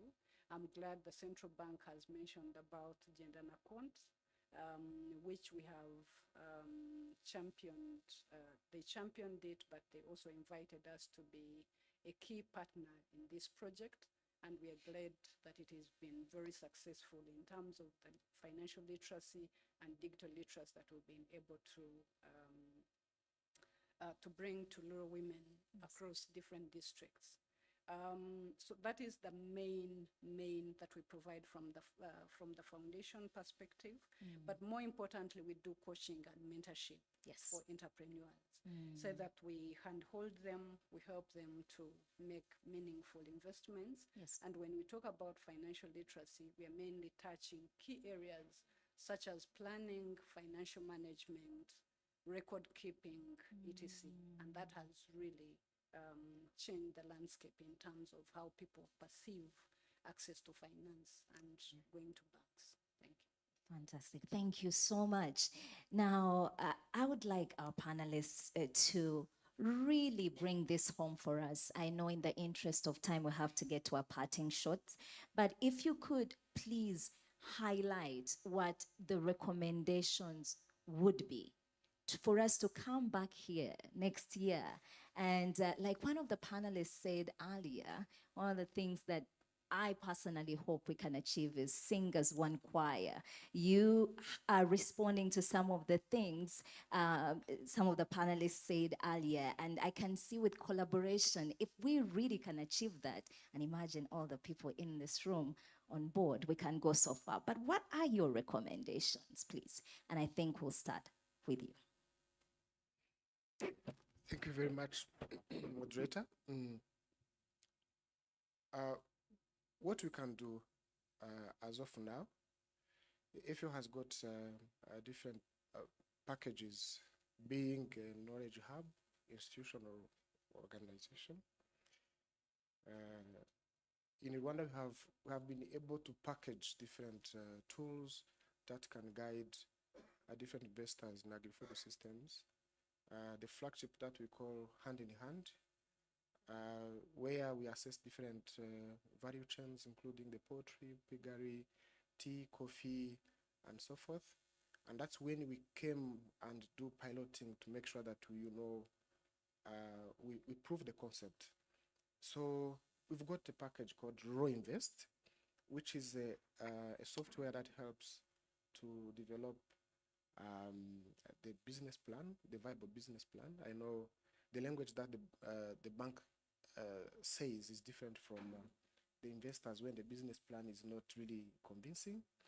So the collaboration is very key. We are there to support in case the business plans are needed, because we are now trying to support the different projects, including the World Bank funded projects, SAIB, to make sure that we train especially the youth who can just be able to, to support others while developing the business plan. We call them the service providers.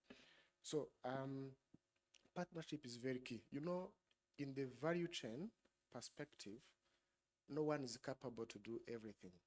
We have different value chain operators, seed multipliers, farmers themselves, post-harvest handling, transporters, market up to the fork, or the food on the plate. It's very important to have really a frank collaboration. We have some models that we call innovation partnerships, where we sit together and see those who are value chain operators, how they are really collaborating. So it's good to come and collaborate, at the same time putting at the center women farmers, because now we are talking about gender-transformative for the agri-food systems. Make sure that we put at the center our women farmers, because they represent a high rate of workforce within the agri-food systems. And when you are supporting women, you are supporting the whole family. I was talking about how we have been seeing the success stories around fighting the malnutrition and stunting by providing the proteins. Women farmers are able, they know what they do when it comes to fight the malnutrition. So that aspect of collaboration is very important, but also being equipped with some tools. We are in an era that requires, requests us to use the digital services. So I commend you to use the RWEE. It's very easy. It can help us all to, to speak the same language as the banks. Thank you so much. That is a very clear recommendation and a lot unpacked there. We will be closing with Doctor, so I would like to come back to you, Louise, if you could just give us your thoughts on where we go from here. Thank you so much, moderator. Not far from FAO, I like one of the quotes from His Excellency Paul Kagame, where he says, when we want to go far, we should come together and work together. So my parting shots would be around partnership. I believe that since morning, from all the speakers, we've had very good initiatives. And all the initiatives are crafted around supporting women, especially women in agriculture in rural areas. But the way we bring these initiatives together in partnership and make sure that creating meaningful partnerships would be very important. Because at times we find ourselves with different fragmented initiatives, but partnerships and collaboration to make sure that we support them together, for me, would be the greatest thing. Number two, we have, as Equity Family, we have what we call annual Women Forum. And in this forum, what we do, which we appreciate the partnership of UN Women, they've been our strongest partners in this journey. Our main focus for this forum is really to support rural women and young entrepreneurs. First of all, to access market. It is basically market linkage. How do we do it? We invite them to bring their produce and their products, showcase them, exhibit, and whoever comes for the forum, and this forum cuts across private sector, development partners, private sector, government institutions. So whoever comes is able to see what they do, and these are mainly rural women. Number two, it is a forum to help in terms of experience and knowledge sharing. And that has really helped and impacted so many women. We get success stories, mainly because they have been able to listen to their fellow women on what they do and how they have moved from level 1 to level 2. And they have been able to replicate that, or at least do more or less the same. And it has helped them to move a needle. So I think such initiatives, especially in partnerships and collaborations, would really help us to support them. Thank you. Thank you so much. All right, Doctor, you bring it home for us. Where do we go from here? I can't emphasize more on partnership and collaboration, but allow me to mention one important thing. We have said we need partnership, we need partnership. We know that some people are providing collateral. We know that some people are providing services. We know that some people are conducting financial literacy. And I fear that in the next forum, we will be repeating the same. So from here, what do we do? And this is everyone to think about it. You have had people that can contribute to the challenge that you are having. I would recommend speak to those people and be intentional. Don't stop until when you get support that you want. It is not your support. It is the support of that woman in rural area. So you should push for that. And so that by the time we meet next time, we could be celebrating. It can be a small number, but if it has had impact, let it be celebrated. I would say that there are some channels that are already existing in case of the central bank, and focusing on one project that I have just mentioned, Gender-Transformative project. We have used existing channels.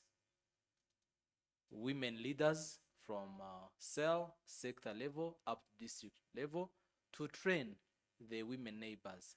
So if you have financial literacy program, like the capacity building, the youth that FAO has just mentioned, there are these existing structures that are not costly. It's just a matter of inviting them. Youth from national level to village level, there are structures. Can we leverage on those ones? We have digital ambassadors, the digital divide that we have talked about, Ministry of ICT. These people are existing up to cell level. But sometimes, maybe private people, NGOs, think that these are government structures. It is to serve people. So let's use them. Let's use the existing structures to achieve that common goal. We have the same goal. We are sitting here to solve the problem that is existing, this problem for women. So let's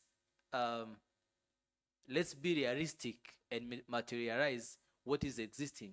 Like, let's be intentional, and like, you'll see barriers when you approach institutions. Maybe you give a call to someone, he doesn't respond, you send an email and you say, this institution has. Keep pushing. And I would say that for whatever we are doing to be sustainable, we have to collaborate, because everyone can contribute, and that contribution, be it small or big, will have an impact. I would mention that recently we have concluded a partnership with UN Women. It's very unusual, but the central bank and UN Women are now working together to address women challenges. I think that deserves a round of applause. Doctor, I'm sorry, but tough crowd, right? Thank you. All right. So I'm saying this to mention it's not only UN Women, it's different other people that we are partnering. If I list, I can list almost everyone here. Sure. But let it not be one institution trying to handle everything. Let it be these different institutions partnering each and everyone to make sure that we address these challenges. And as I conclude, I would say whatever we do, it is for the well-being of the women and their families and for the country. So it's a good cause that we shouldn't sleep unless we solve the challenges that these people are facing. Thank you. Thank you so much. And I would like to reiterate as we end, we should not sleep, yes, until we achieve the goal that we want to achieve for the women that are so deserving. Ladies and gentlemen, please help me appreciate our esteemed panelists who did a remarkable job. Thank you so much. You may please take your seats. We appreciate the insight and the incredible work that you are doing. Now, I know we already stood. All right, I beg for you to please pardon me. Could we have you back?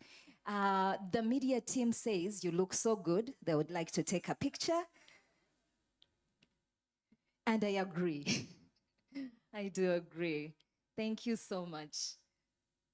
It will take just a moment. And as they do that, I was going to say maybe I should have a standing moment, because if you've had me moderate, I always say if you sit for more than 2 hours, you are at risk more than smoking a whole packet of cigarettes. So I want us to stand up, stretch a little bit.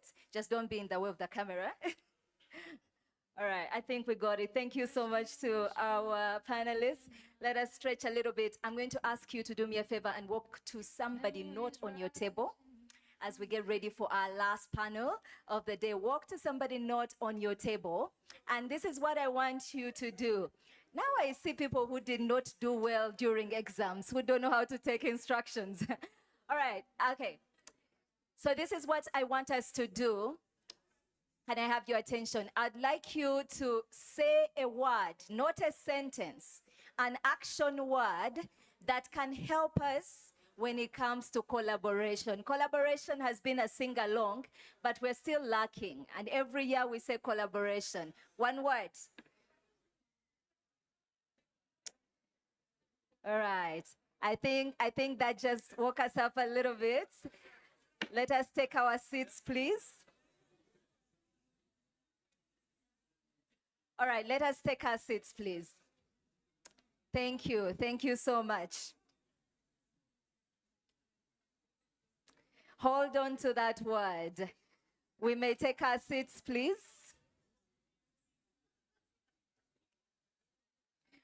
I love the passion in the room.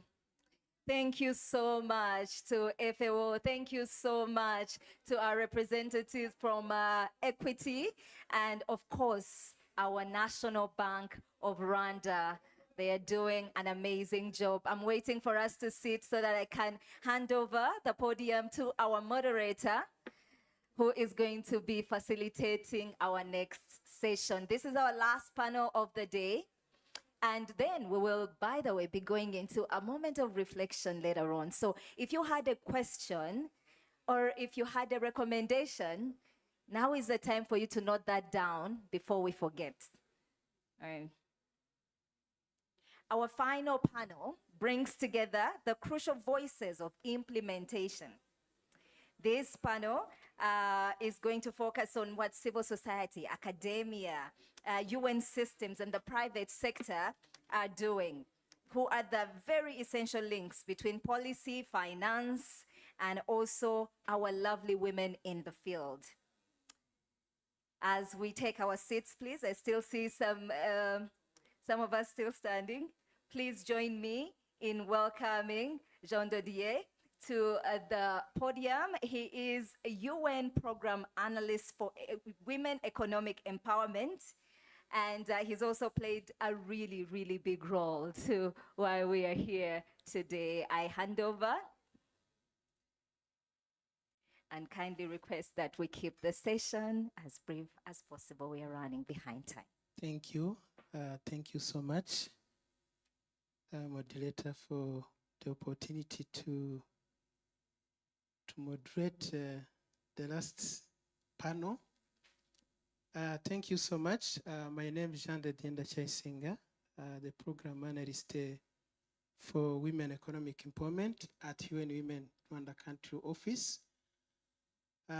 Distinguished guests, ladies and gentlemen, all protocol observed. I'm delighted and honored to moderate this third panel on the taking stock of innovative approach and partnership to advance gender agri-food system in Rwanda. Just a point of reflection. Imagine Rwanda, where every woman, every farmer from Eastern province to the Western province, Northern province to the Southern province, have full access to great opportunities, have equal rights, have equal voice, and the opportunities as any man to shape the future of our agri-food system in Rwanda. Just transformative approaches, programs, and partnership play a very key role. That's where we are heading. Allow me to invite our panelists who help us to go into details and deeper into this topic. I'm honored to welcome my first panelist, Mr. Geoffrey Kayond, the country director of ADRA Rwanda and the chairperson of national and international non-government organization. He brings an extensive experience in civil society coordination and inclusive development. You are most welcome. Allow me also to welcome my second panelist, Mr. John Bosco Murangira, the national coordinator of the joint program on rural women's economic empowerment.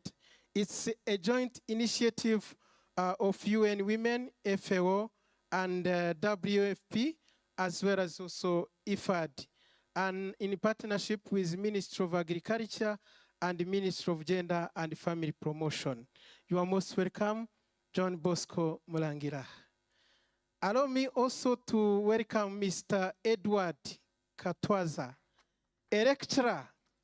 So from the evidence perspective and the research, we just hear more from how evidence is also contributing to gender responsive in agri-food system.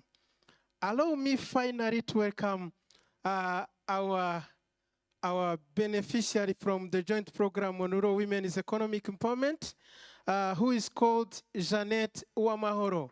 She will be the voice for other women who are not here, but scattered in different districts. It's about 9,000 women and men.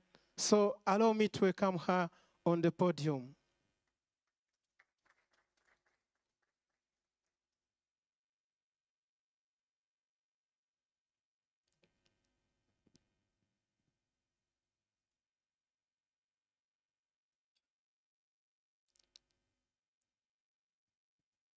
Thank you so much. It's a great pleasure and honor to be with these great people as we dig deep deeper. Starting from Geoffrey, the chairperson of the national and international organization. I would like just national and international organization, non-government organization, they are doing a lot in our country.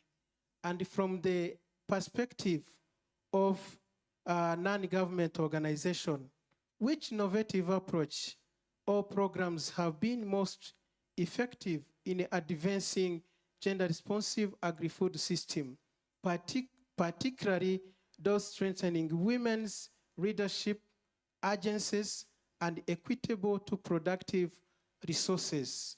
And also you will share with us the key lessons learned through those approaches and programs. Thank you very much. It is a privilege for NINGO. NINGO is a network for international non-government organizations. So I will make a little of a correction. I don't stand for the local civil society organizations in Rwanda, but I interact with them through partnership on a daily basis. So I could speak a little bit with an eye, not so much deeply with on their behalf, but I will speak on behalf of NINGO. I wear two hats. I'm the country director of ADRA, and because of that, I also, ADRA is a member of NINGO, and ADRA is privileged to be the chair of NINGO for the next 2 years after serving the last 2 years term. And therefore, I will speak on behalf of NINGO.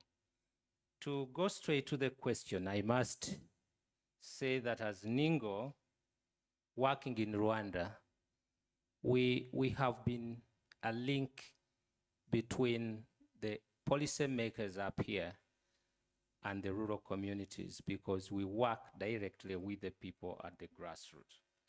We are a membership of 86 non-government international organizations. So what I'm going to say is not about one organization.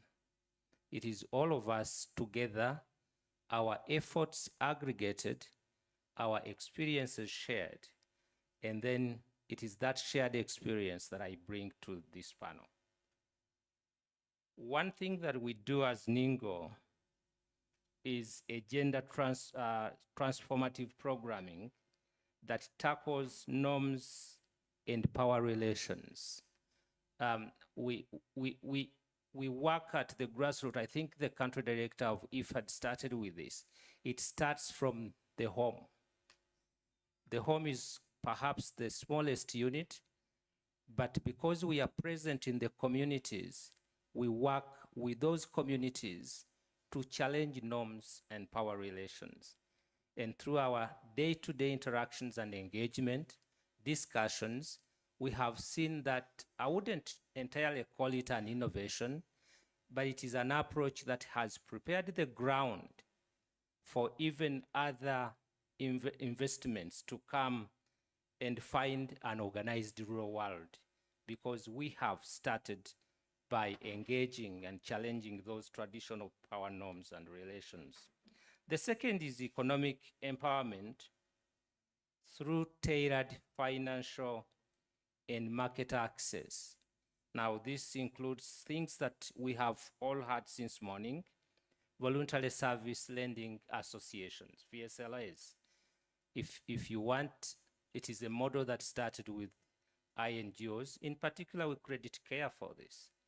And what has been going on is the mother of today's Bibina.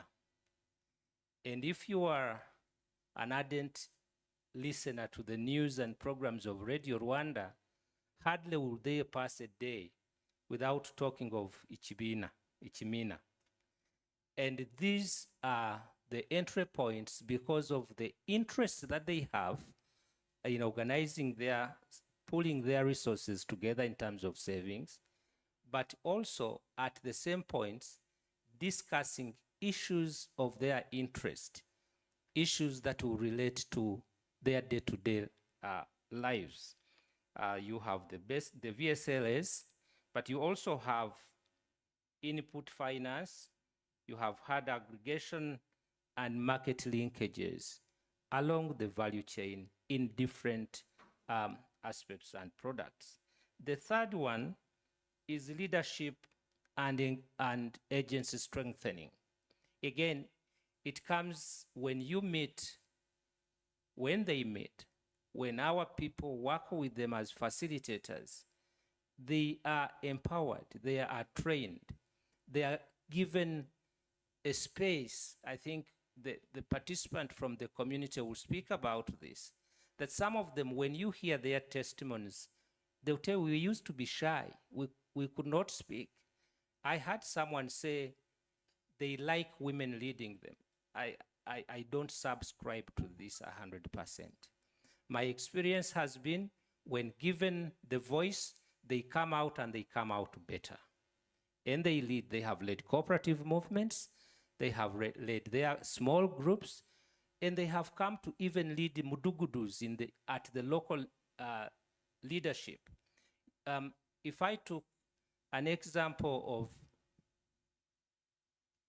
a project that we had for functional adult literacy, all the women that participated in this project in the eastern part of Rwanda, Nyagatare district in particular, and Gatsibo, almost 90% became leaders of the local level.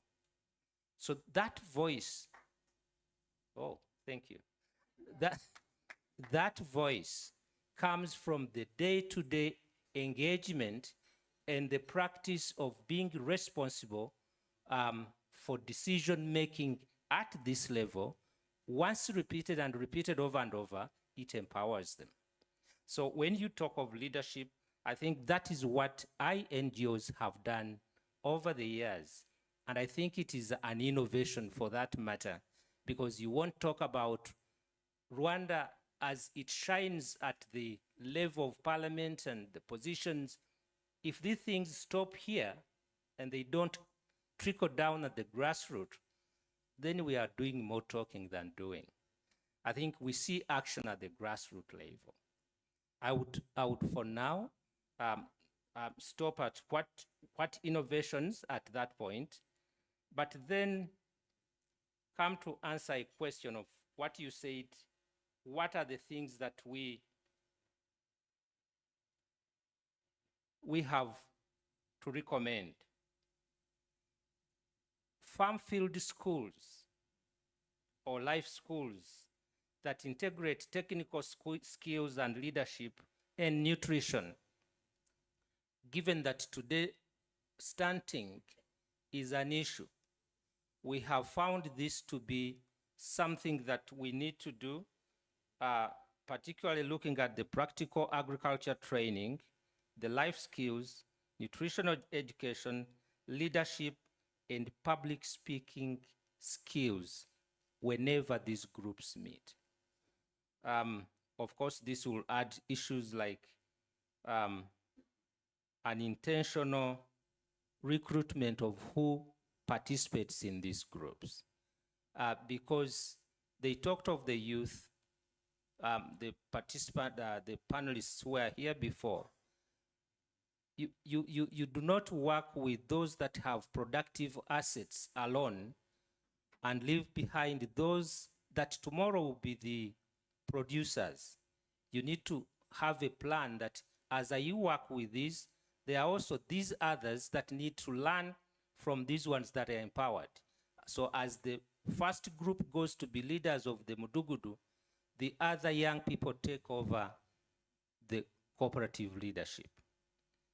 I should also talk of collective economic models, VSLs, women-led cooperatives, and producer groups. This will help in pool savings, access small loans for inputs, reduce the financial risk, because the people were talking of collaterals, but if 2, 3, 4, 5 people that know each other get together, they become a collateral by themselves. Then invest in post-harvest handling and negotiate better prices through collective marketing. Over time, we have learned that working through collectives to overcome individual barriers helps organize rural women better.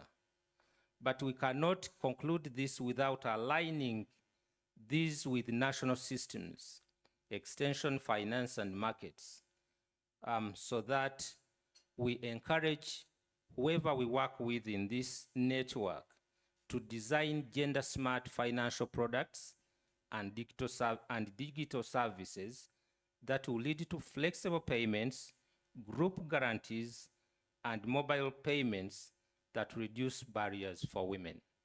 I beg to stop here, and I thank you. Another round of applause to Mr. Kayonde for the inspirational work that they are doing under Ningo. He highlighted about leadership. The leadership is very key, and the consistent transformational approach that empowers women to have the voice and make decisions within the agri-value system. And also he highlighted about the corrective way of working together through the aggregation, cooperative, VSRE. That is really empowering also women, and also he emphasized about the gender smart product that come to address the real needs of women in the agri-value chain. Thank you so much. Next question to our panelist, Mr. Murangira John Bosco, is one coordinating Rwanda's flagship initiative in advancing rural women's economic empowerment, working both at policy level as well as also at grassroots level. So my question to you, dear Bosco, could you share how the joint program on rural women's economic empowerment has contributed towards strengthening gender-responsive agri-food environment in Rwanda and advancing women's economic empowerment in rural communities? And finally, you will share some of the experience on how you have learned about collaboration toward eliminating the structural barriers hindering women for women economic empowerment. Thank you. Thank you very much. Thank you very much, Jean Dodier, and thank you, everyone.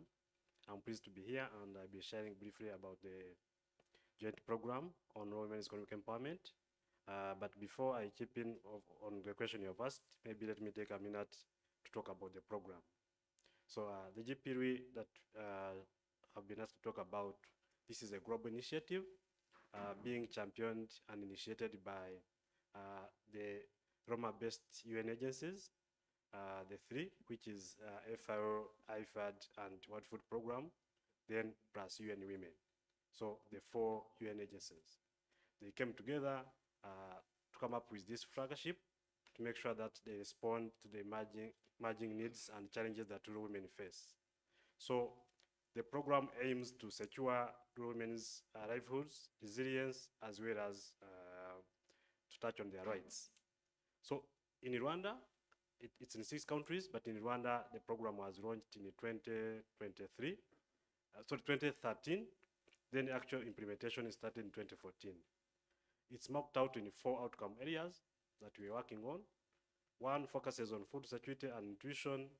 Then pillar number 2 touches on financial autonomy, which is to create financial inclusion and financial access for women. Then pillar number 3 is about leadership and participation, to make sure that women know their rights, they can be engaged, but also they can provide a platform to dialogue, to discuss, but also to take ownership and leadership. Then pillar number 4, which the other could also be pillar number 1, is about creating a gender-responsive policy environment, to make sure that the policies you have in place are gender-responsive, but also they speak to the people that we serve. So what has been happening over the years? 1, we've seen a great collaboration with our key partners and key players. And we did appreciate what has been happening over the years in terms of making sure that the policies we have in place can be actually disseminated, can be understood, can be responding to the needs of the right holders, the people that we serve. As you are aware here in the room, the policies we have here in Rwanda are very good and also are very, very gender responsive. But one of the things that we have noticed, the people we serve, some of them are semi-literate, others are illiterate, and we need to work with our partners to make sure that we translate these policies. We have bridge book tests that are translated to people that can know what is incorporated in these policies. So that's what we partner with the Ministry of Gender and Family Promotion and the other gender machine institutions to make sure that the policies can be disseminated. As we speak, actually we are now at almost finalizing the revised national gender policy, put into Kinyarwanda, then it will be disseminated. Also, we have another one called AFAWA. I'm happy that the DG is here, that we've been working closer together to make sure that we disseminate. Also, the program has worked because it's aligned to the national priorities, which was mentioned earlier. I'm not going into the details. PSTA 5, NST 2, as well as other guiding instruments. So that's point number 1. Number 2, as I mentioned, the 4 outcome areas, we've seen a great collaboration where actually we've multiplied our interventions because of the collaboration. And I'll give a few examples. 1, when we went out for implementation, for example, Agri and RWEE, we're working with people at the bottom. When I say the bottom, these are people who actually are in our targeting. Previously, those in the category 1 and 2 of Budehe and poverty incidences, as you're aware. So we're working with people at the bottom who had a great need. Most of them do not have land. And we got this collaboration where the districts where we operate provided the land. And this created a quicker solution on our interventions. So that's a great collaboration we saw. Number 2, also Agri and RWEE, they are providing subsidies.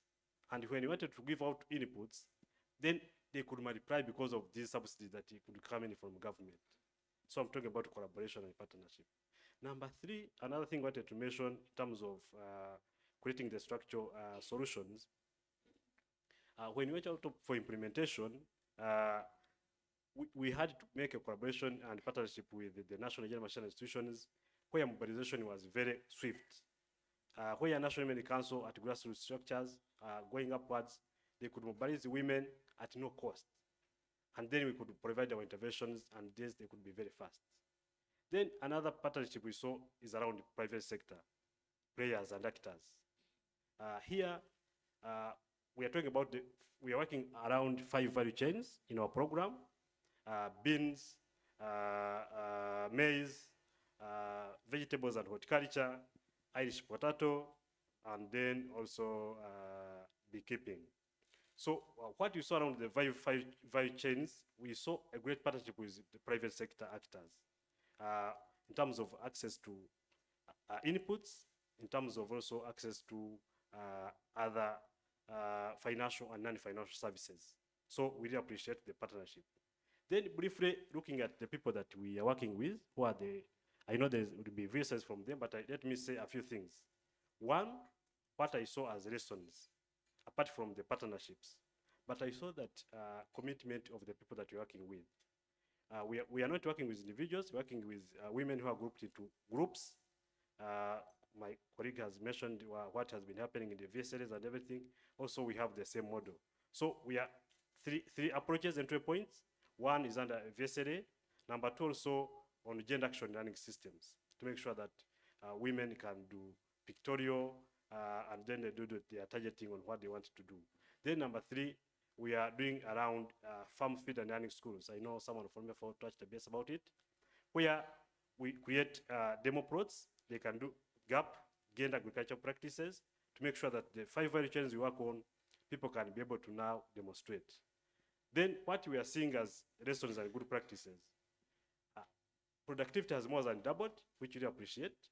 But number two, because of our interventions, access to market has been core at the forefront to make sure that they access finances to respond to their household needs, but also to respond to nutrition, but also they can do other economic benefits in the household and beyond. So coming to what you mentioned, I can say that what has been happening over the years, we are now in phase 2 of implementation for the program. We have a thin partnership that has multiple effects, but also looking at comparative advantage of the 4 UN agencies. Each agency brings in its comparative advantage. And then we are building on that to make sure that we create multiple impact on people that we are serving under the 4 pillars that I mentioned. So we look forward to make sure that we strengthen the engagement because challenges are still there. I can just mention like 3. One, as I mentioned, people we are serving, some are semi-literate or illiterate. Their level of coping up and absorbing the available opportunities requires patience and time. So you have to agree that we need to continue and sustain what has been happening. Number 2, yes, we are putting there good initiatives as partners here in the room, but how do we make sure that these things are sustainable? Sustainability. We are working with 4 local NGOs to make sure that tomorrow, when you are not there, these people will continue to work with local authorities, with local government, and the other partners in place. Also, we have formal agreements, MOU with different partners here. Gender machine institutions, I see Major Prof, you have a formal MOU. We have an MOU of partner collaboration with Rwanda Cooperative Agency to make sure that these cooperatives we're working with, they can continue to sustain their presence and also sustainability. Also, we are creating further partnerships. We are in an advanced stage with discussions with the other gender machine institutions, Gender Monitoring Office, they are here. We are piloting some few interventions, National Women Council, and other key players in place. But also not forgetting that when we talk about sustaining what we do, we believe a lot has been done, but how can we continue to create synergies? People in the room who are here. We've done one part, you all have good things that we are doing across other interventions. So how can you create synergies, make sure that we create multiple impact on the people we serve and spill over to make sure that the intervention we are doing are becoming more visible. Last, I know I'm taking a lot. Also, it's a opportunity I want to mention, since we are here, we can keep learning from each other. How can we create peer-to-peer learning from good practices we are hearing from here? JP-RWEE can learn from what Adja is doing, Ningo, and other partners here, to make sure that we learn from each other, we take best practices, innovations, to make sure that we really serve the people that we serve to the best of our knowledge, putting center our rural women. Finally, we normally say in JP-RWEE, if it's not appropriate for women, it's not appropriate. Thank you. Thank you. Thank you.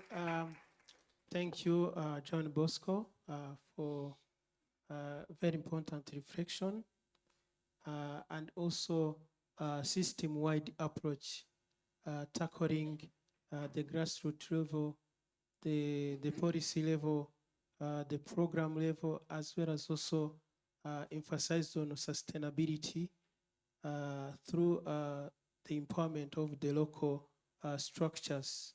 Thank you so much. Let us move to the third panelist from the Evidence and Research Institution. So, Mr. Edward, you work at University of Rwanda under Center for Gender Studies. That is really bridging, connecting the academia, the policy level, and community engagement. Based on the research and evidences, which innovative approach have shown the greatest impact in advancing gender equality within the agri-food system in Rwanda, as well as also sharing us how this research and evidences influenced the policy formulation, the policy implementation, as well as also the implementation of the policy toward removing the structural barriers affecting women in agri-food system. Okay, thank you, moderator. Thank you, the participants. Yeah, I come from Center for Gender Studies, University of Rwanda, and I've been there for the last 14 years.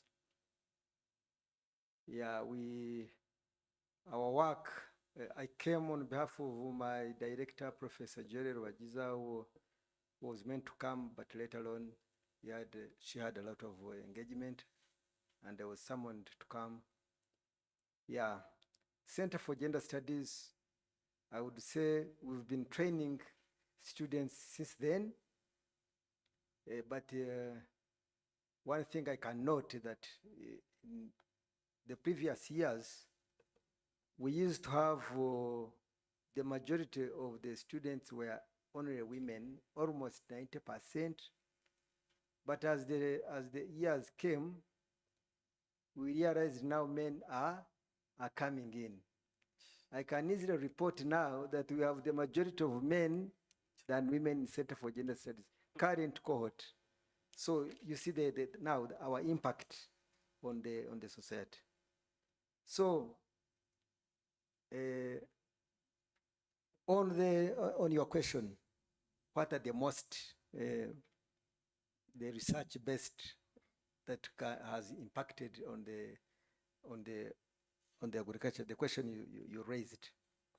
One thing is that everything that you talked, everything, the access to information, I heard about the person from Agra, the access to information, the access to market, the access to financial illiteracy, the access, all those happen based on the research, based everything. So I would like to encourage is that whatever we do, whatever the solution we do, we should invest in research. That is how we are going to know how we are going to target that area. The most important, even being a lecturer, but I've been involved in some community research.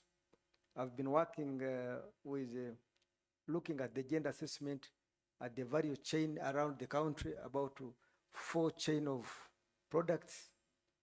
And we could see most of the gaps that were realized, because in some areas, in some value chain, you find very many women, and if you go on another value chain, you find very many men. And then when you look, you ask the reasons. Of course, there is always that gender aspect within that value chain. So, number one is the gender, creating a gender responsive technology. All these tools we bring, it must be a gender responsive. It must have a gender aspect.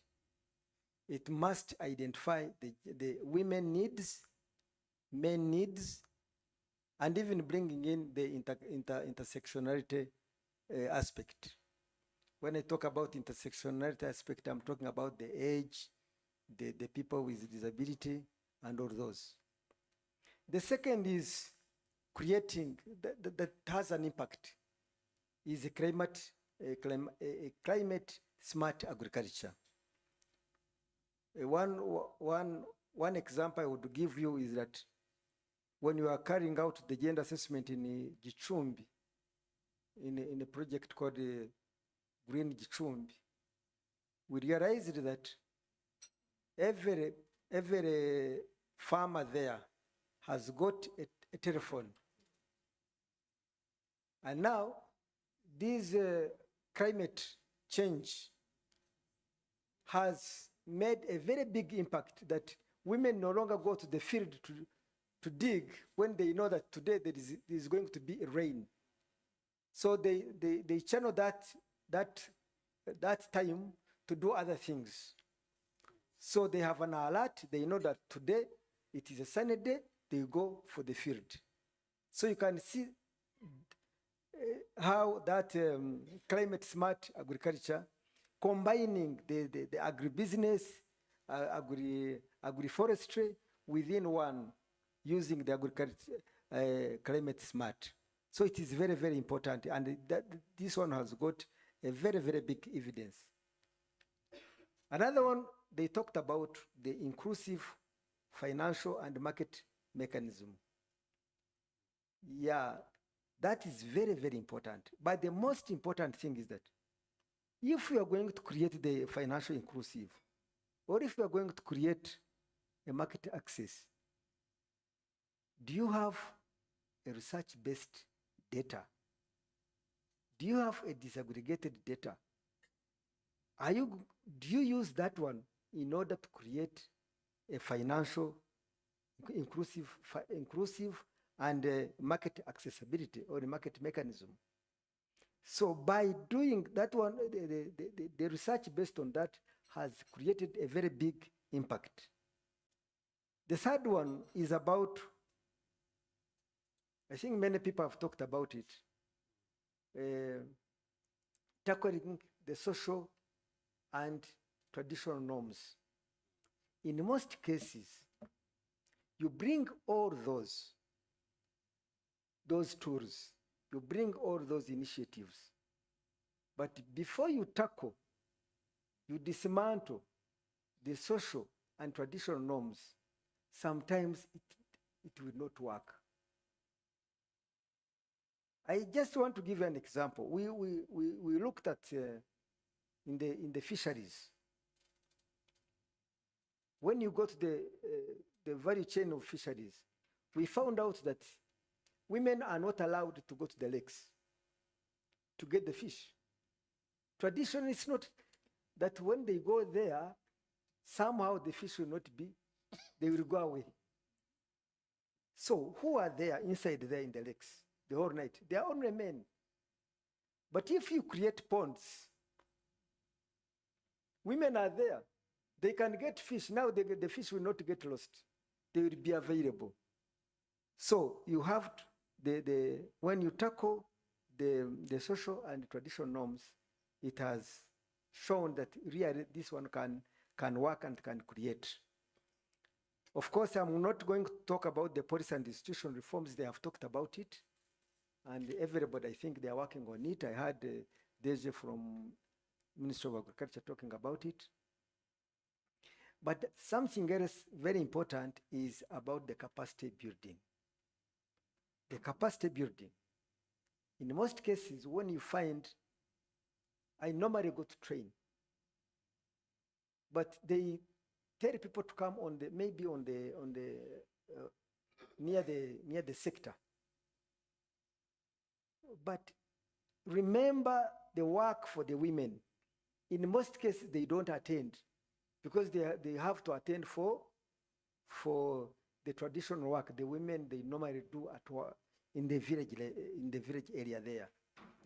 But in most cases, when you bring the capacity building, when you bring the education near where in the village where they do, maybe in the field, then you expect that women will be there as well as men.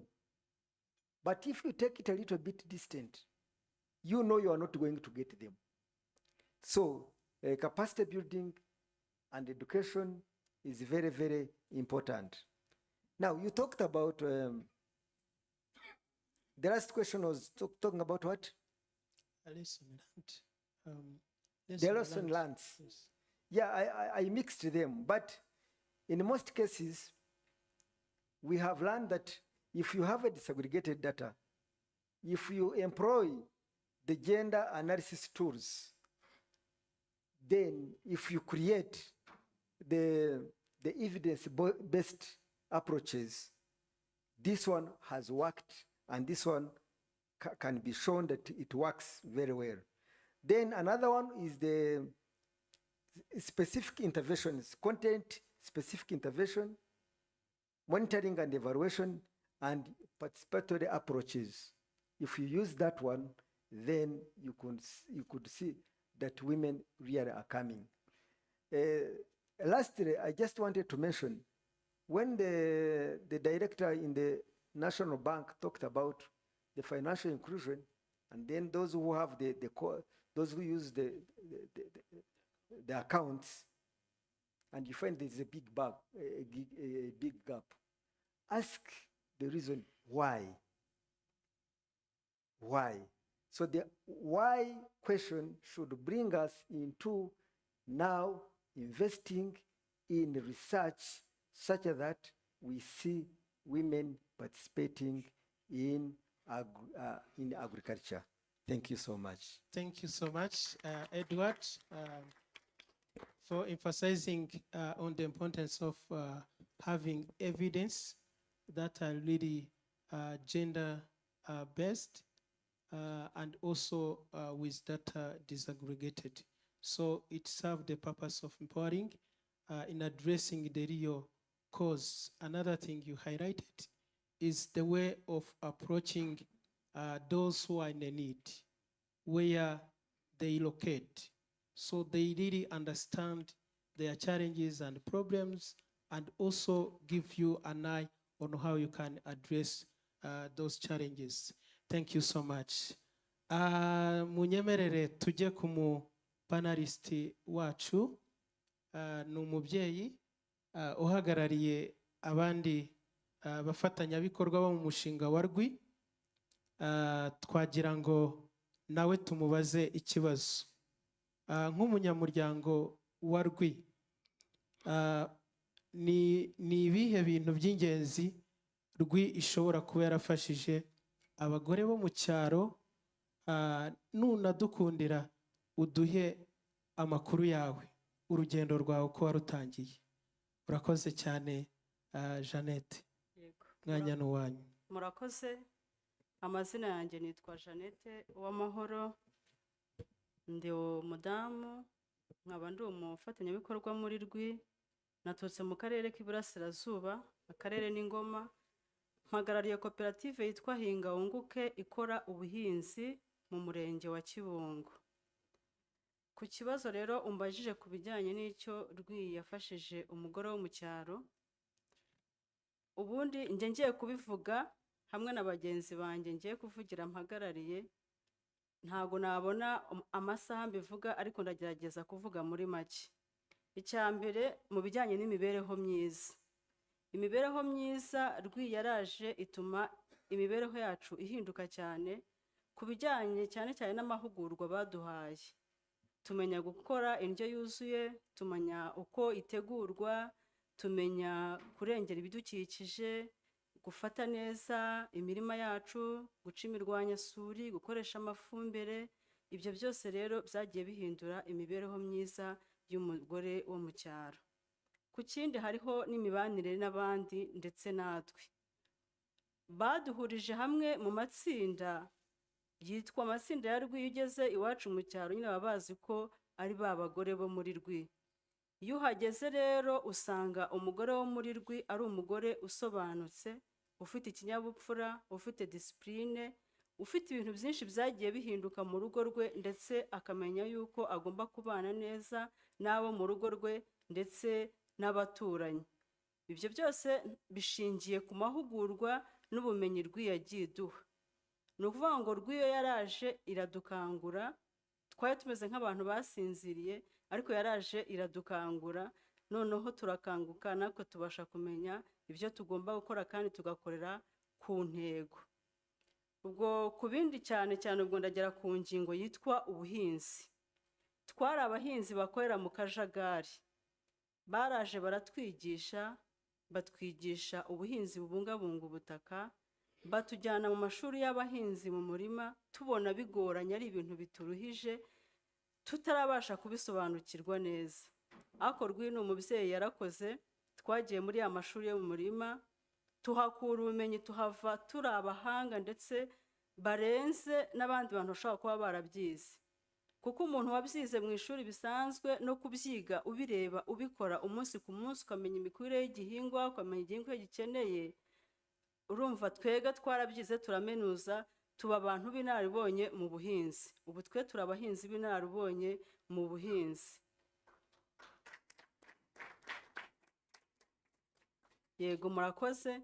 Ubwo rero twaje kubona ko twega ubuhinzi busigasira ubutaka ari ubuhinzi tugomba gukora mu buzima bwacu bwa buri munsi, ari abari mu matsinda ya RWEE, ndetse kubera ko iryo shuri ry'abahinzi rigomba kuba riri ahantu hafi y'inzira, ahantu haba abantu bahaca batari mu matsinda bakaza bakatwigiraho, twabisakaje no ku bandi bahinzi bagenzi bacu. Ubwo rero turakataje mu buhinzi. Hanyuma ubwo kuri ubwo buhinzi harimo no kuzamura umusaruro. Twazamuye umusaruro w'ubuhinzi twakoraga. Urumva twahingiraga mu kajagari, tuza kumenya ko tugomba guhinga neza, tugakoresha amafumbire, tukarwanya isuri, tukarwanya ibyonnyi, tugakurikirana umusaruro kugeza igihe tuwuhunikiye. Ibyo byose tubikesha amahugurwa RWEE yabaga yaduhaye, kuko banatwigisha gufata neza umusaruro. Ubwo rero turi mu bantu bihagije mu biribwa kandi twongera n'indyo. Ubu gahunda tugezeho rero niyo gusagurira amasoko. Hanyuma hari ikindi kintu rero nshaka kongeraho kirakomeye cyane cyanadufashije. Twari abadamu bitinya pe, ntago twabahisha. Abagore bo mu cyaro buriya bafite ibibazo byo kwitinya. Ubu turi abagore batinyutse. Ngenda niheraho urugero. Nta kintu cyakorwa, urugero ndahera ku rwego rwo hasi rw'ibanze rw'akagari, nka executive w'akagari ntuyemo, ikintu cyose kibaye agomba kumpamagara akambwira ati dukore iki se mugore wo muri RWEE. Hanyuma ugasanga rero umugore wo muri RWEE ni umugore witinyutse, ni umugore ushoboye.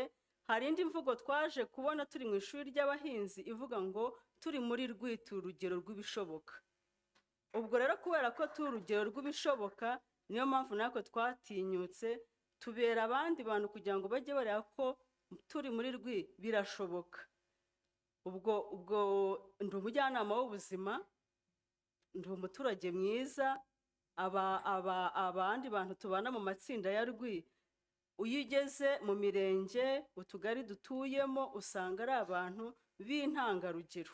Ushobora guheraho ureba ku isuku, ushobora kugeraho ugasanga hariyo umurima w'igikoni, ushobora kugeraho ugasanga ari umuntu wahinze ku murongo, wahinze imbuto y'indobanuye, umuntu ugira gahunda, uzi no gutegura gahunda y'ibikorwa bye. Ubwo rero iyo wamaze kumenya gutegura gahunda y'ibikorwa byawe, icyo gihe ubabaye umuntu usobanutse. Ndumva ku kibazo warumbajije aribyo nabasha gusubiza. Arakoze cyane, mumunyongera amashyi menshi cyane. Yeah, thank you so much for the insight from our panelists. We are moving to the conclusion of this session. So I would like to invite our panelists at least to share one very key recommendation on the partnership, on the collaboration, as well as also on the evidence and the data generation for the empowerment of women toward promoting gender equality and empowerment of women in agri-food system in Rwanda, starting from Geoffrey. Thank you very much. If you sat here since morning and you listened to all the presentations made with all the representatives coming from the various districts of this country, you would think there is no gap left for women empowerment. Am I right? But here we are. I think I liked what the panelist from the National Bank said. If we don't become intentional and purposeful, we might come here again next year and discuss the same things. What the Agra country director mentioned, and I took it as intriguing, the funds are there. If the funds are there and the women movements are there, the systems are there, why do we still have the gaps? I think the answer lies in our intentionality in coordinating and harmonizing our initiatives. So this is what I would call my conclusion in this discussion. Empowering women and men requires an intentional, concerted effort that should be coordinated, because each one of us is doing something and something useful. But when we keep doing it in scattered ways, we may not, we are at a good standing.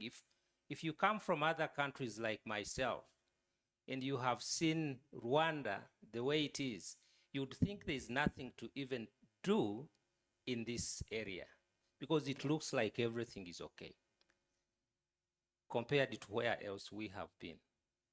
But again, we need to be more intentional in coordinating efforts, having platforms that aid each other.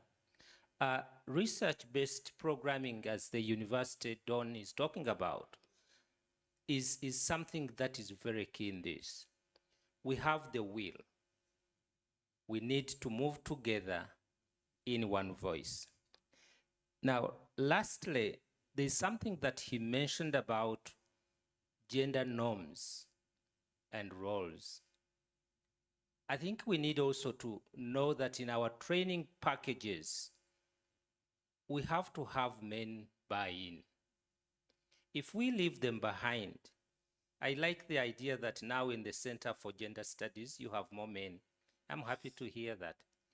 And if, really, if you leave men behind and the traditional opinion shapers and influencers, we may not go far. But if we want to go far with everyone celebrating this success, let us involve men from the very onset in our programming. Thank you very much. Thank you. Thank you so much. John Bosco. Thank you, Jean Dodier. I just three things. One, building on what Geoffrey has mentioned on being intentional, I can say also let us put on gender lens. Gender lens when we are doing our planning, when we are doing our implementation, also when we are doing our reporting, to make sure that the people we serve have multiple and different challenges. Number two, I've shared from the experience of UN, being on UN cooperation framework, but also on the 4 UN agencies, what we have been doing under the JP-RWEE. So I can say, let us continue as we are here to see how we can build jointness, to minimize working in silos, because this requires a lot of efforts and scattered efforts, hence minimizing impact. So I can say, as we look forward, let us see how we can build on jointness and working together. It's happening, and we've shared our flagship program, and it's doable, and it can create a best practice. Last but not least, let us keep in mind that everything we do, it has to be centered to the people that we serve. So it has to be a bottom-up approach and intervention to make sure that things we do actually respond to the actual challenges and the actual need that is there that we have to respond to. Murakoze cyane. Thank you. Thank you. Edward.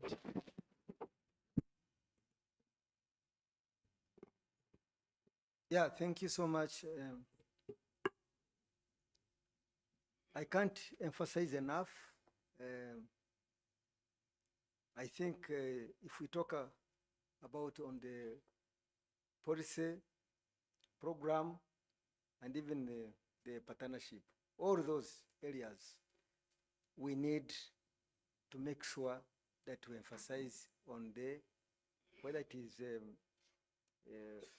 it is intentional program, we need to emphasize on the research-based intervention.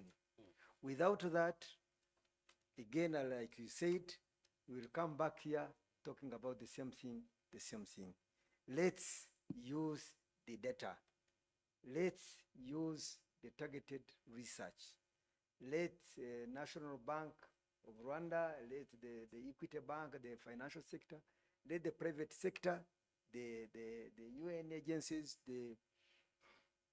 put funds aside for you invest in research, especially on that area of food system and empowering women.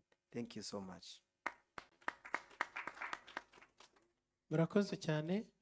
Edward, reka twakire na Jeannette nawe agira icyo atubwira dusoza. Yego, murakoze cyane. Nje icyo nakongeraho tugana ku musozo nuko JP-RWEE yakomeza kuduha amahugurwa, kuko amahugurwa niho tuvoma ubumenyi. Abandi ababishinzwe, mwebwe mufite ibindi mushinzwe, namwe murabishinzwe, abashinzwe imari, abashinzwe ibiki byose, namwe murahari kugira ngo muze mukore igishoboka cyose kugira ngo umugore wo mu cyaro ubukungu bwe buzamuke. Ubwo ndashaka kubaha agastori gato kanje, ubwo nshingiye ku bumenyi nahawe.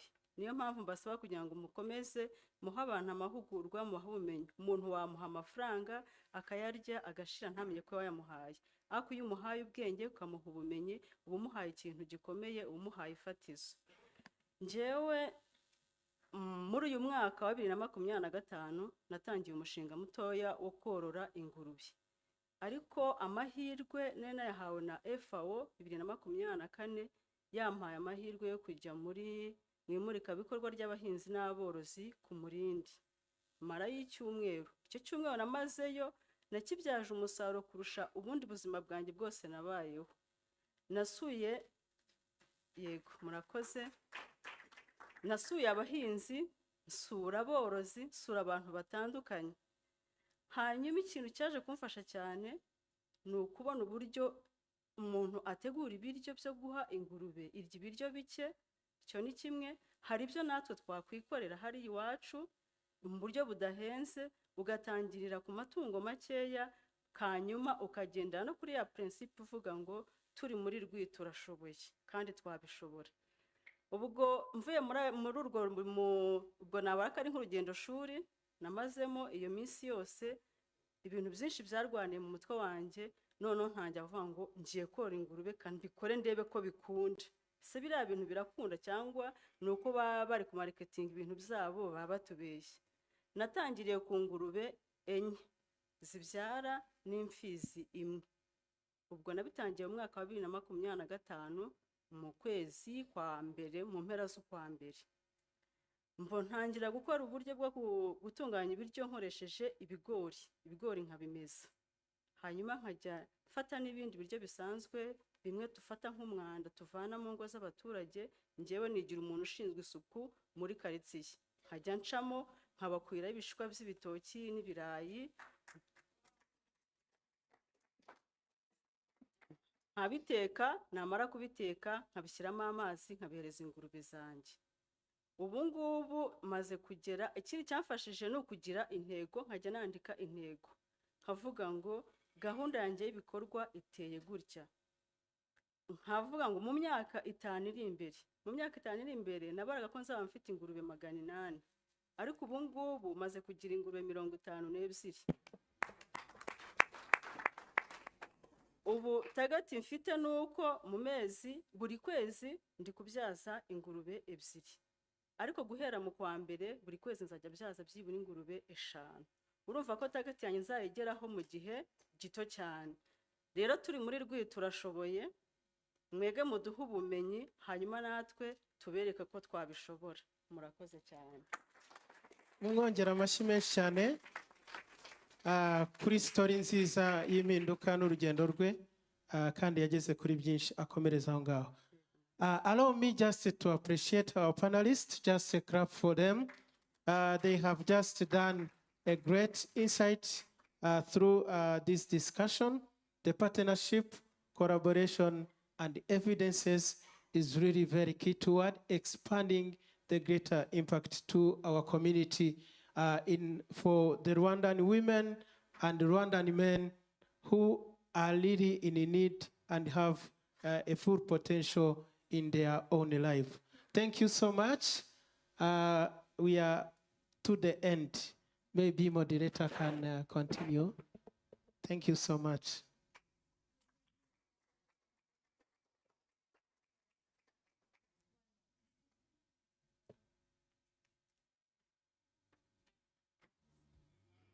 They hold me tight, lonely heart bathed in amber light. The clock moves slow. As they take their photo, please help me appreciate our moderator who did an amazing, amazing job, and our panelists. That was a very moving session, a lot to learn and a lot of homework for us. I will not reiterate what they said in the interest of time, but I think they were clear in their call for action, and we are grateful for all we learned. All right, now, ladies and gentlemen, we have a moment to reflect. We want to hear from you. I want to ask our protocol team to please help me. If we could have someone move around with a microphone. Reflections, recommendations. Well, I can move around with a microphone.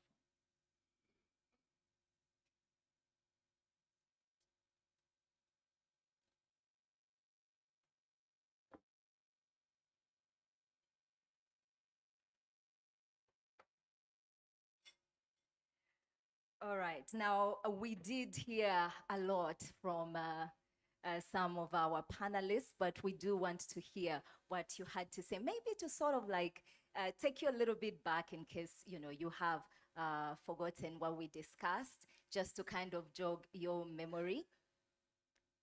All right, we can even start with our last panel and some of the conclusions, just to tweak your mind, or that is still fresh. I'll take you back to our second panel of the day, which I had the pleasure of moderating, where BNR gave some submissions. They said the critical need is to shift focus from providing access to at least going along and moving from having an account to actually using it meaningfully. We also had a touch on true empowerment requiring addressing deep-seated social norms. That was from FAO, as women still differ to men when it comes to leadership. They had a lot more to say than that. And Equity Group talked to us about targeted solutions that are so essential, including boosting digital literacy and providing the kind of incentives that really nurture and encourage a very productive environment and for women to get to where they need to go. The last panel, that was panel 3, some of the things I picked up on is need for patience when we are onboarding, and also a need for synergies. There was a lot said about learning from each other, and also the need for data, which really, for me, stood out. Now, I feel that just kind of jogged your memory a little bit. Am I wrong? Do we have anybody that has something to say? But I'm also able to take you to panel one. And panel one really did give a fundamental shift when it comes, an outlook to, when it comes to household and leadership dynamics. They touched on key catalysts for systemic change, youth and innovation being critical for us to close those gaps, the private sector needing to position itself centrally with the deepened partnerships to be able to scale and sustain impact. And I think I'll just end on this last one. There was so much that was unpacked. I can't do it justice in a short amount of time. Gender-responsive budgeting was vital. It is vital if we want to go where we want to go. All right, I want to see some hands. And we can also speak in Kinyarwanda. I see a lovely mama dressed like me. We're in uniform, green and black, representing in the building. Let's hear from her. Should I go first or? Oh, we have someone with a microphone. We'll come back to you. Thank you so much. Your name and where you're working, and you can let us know what your submission is. Yes, thank you so much, Isabel. Thank you so much, everybody. My name is Clarisse Gusenga. I work for Food for the Hungry. Just give you a general overview of what we do. Food for the Hungry is a Christian humanitarian international organization that is serving vulnerable communities, communities which are challenged by poverty, marginalization, and also injustice. We work along with them by providing them with solutions, cathartic solutions that help them to have agency and resources to become resilient and also flourish. And we've been serving across 18 countries across the world, and it's been our 31 year in Rwanda. And yeah. So my reflection is around what has been talked about by a couple of panelists here. And my main reflection was around what Jean-Pierre from Agri-food has tackled about, which is more of learning from each other and also knowing why we do what we do. Because I know we are so many players and actors in different sectors where we serve. And actually it's really key and very, very crucial to know why we serve, the people we serve, and also how we can do that. So if time allows, allow me to share with everybody here what just a small and simple practice that we are doing in Food for the Hungry. In only 30 seconds? Yeah, Yes. in 30 seconds. I'll try to be as fast as I can. So in Food for the Hungry, what we are doing is called system practice. I do believe that we all know that our communities are made of a system. A system is everything that is happening in our community. And what we are doing is just to map our system from what we call context analysis.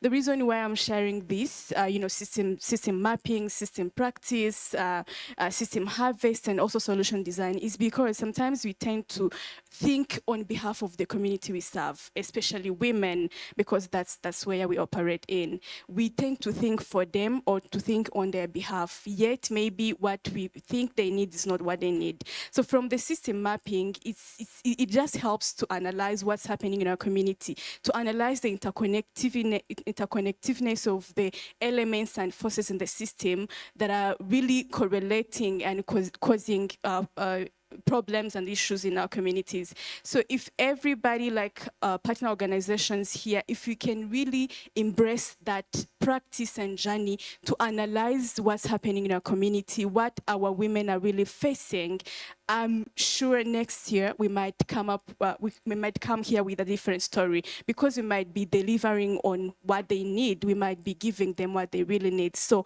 on a key to sharing, I would love to share that so that we can also learn from each other, sharing knowledge in terms of system practice so that we can deliver on what on what people need. And I'll also come back to my question, which is do we have a policy on how we can coordinate on what's happening in different organizations? Because we tend to work in similar districts, and then we tend to work on same thing, yet the impact, the effectiveness is not really what we need. We are not yet there, yet we have been operating in so many districts for so many years. Do we have a policy of coordination of how partner organization can really work together and can also know what each one is doing so that we can increase the effectiveness and efficiency of our work? Thank you so much. Thank you so much. Powerful, two powerful submissions. We'll come to the lovely lady, but I would like to know, just in case, if any of the parties would love to respond. If there's a question you have a response for, then please, you're also welcome to engage. Go ahead. Thank you so much. I just want to, first of all, to thank the organizers. This is wonderful. And the marriages around the different panelists are amazing. We've learned so many things. I couldn't believe Benin is doing what they told us. Sure. Very excited. Equity Bank. You know, these are people we need, because where I come from, I'm working at the grassroots level. I come from Rwanda Women's Network. We are really community organizing and uplifting, but we also sit in the middle where we are really making linkages. So as I'm listening to this, as I'm like saying, is Minalok here? I'm wondering if Minalok is in this room. I happen to sit in the local, the technical working groups. Fantastic. They should have been in this room, because this is what we are saying. And the system mapping she's talking about, these are things we've been talking also at the sector level, looking at how JAF is operating. So I'm glad this is happening. Now, to come back to this, it's so inspiring. I'm glad it's Bosco. I was saying to him, where have you been? To see the top leads are coming together in the consortium, because we've been challenging them. To say you are encouraging us to be in consortiums, but where are you also doing consortium? So I'm so glad this is happening. Geoffrey, I'm so happy now that you are this Ingo. This is fantastic. Now, I turned it to Bosco. I asked him, in this program, which I hear started, I think, 2023 or 2022, because as I sit here, I'm thinking of action planning. We need to be in this action planning of what you're doing. Because at the end of the day, where we are serving at the base, especially organizations like ours that are talking about grassroots women academies. In these academies, we are talking about district coalitions, so that civil society, we can bring our coalition voices together. And of course, emerging from safe spaces for women. We emphasize on women. I will say why. Somebody talked about cultural norms. Women are still stuck in their cultural norms. Did you know that some women cannot sit on the same table and dialogue? So we need to elevate them. We need to reassure them that the system we are operating in now has changed and has changed forever. So they must embrace that, feel it, and the time comes when you bring in the men, when women have graduated. So when we are talking about poverty graduation, we are talking about bringing women out of that, as we are also bringing them into economic gains. So I'm asking here we're in a high-level policy. So let's go at the planning level. When will that happen? I think this is the question I need to ask the coordinator of the program, because we need now to go into action planning so that we can bring in more ideas on how we think things should work and should work better for our women. Thank you, Jeanette. Jeanette, wakoze cyane. Wavugiye abagore benshi. Where are you? Fantastic. As I was listening to her, I was like saying, in our academies, how do we bring all these Janettes? You know, we work in 24 districts. And in every district, we have got spaces. And thank you to some of our donors who have actually bought spaces for us, the physical spaces, so that with the local authorities, we can start thinking about long-term sustainability when there is no more funding.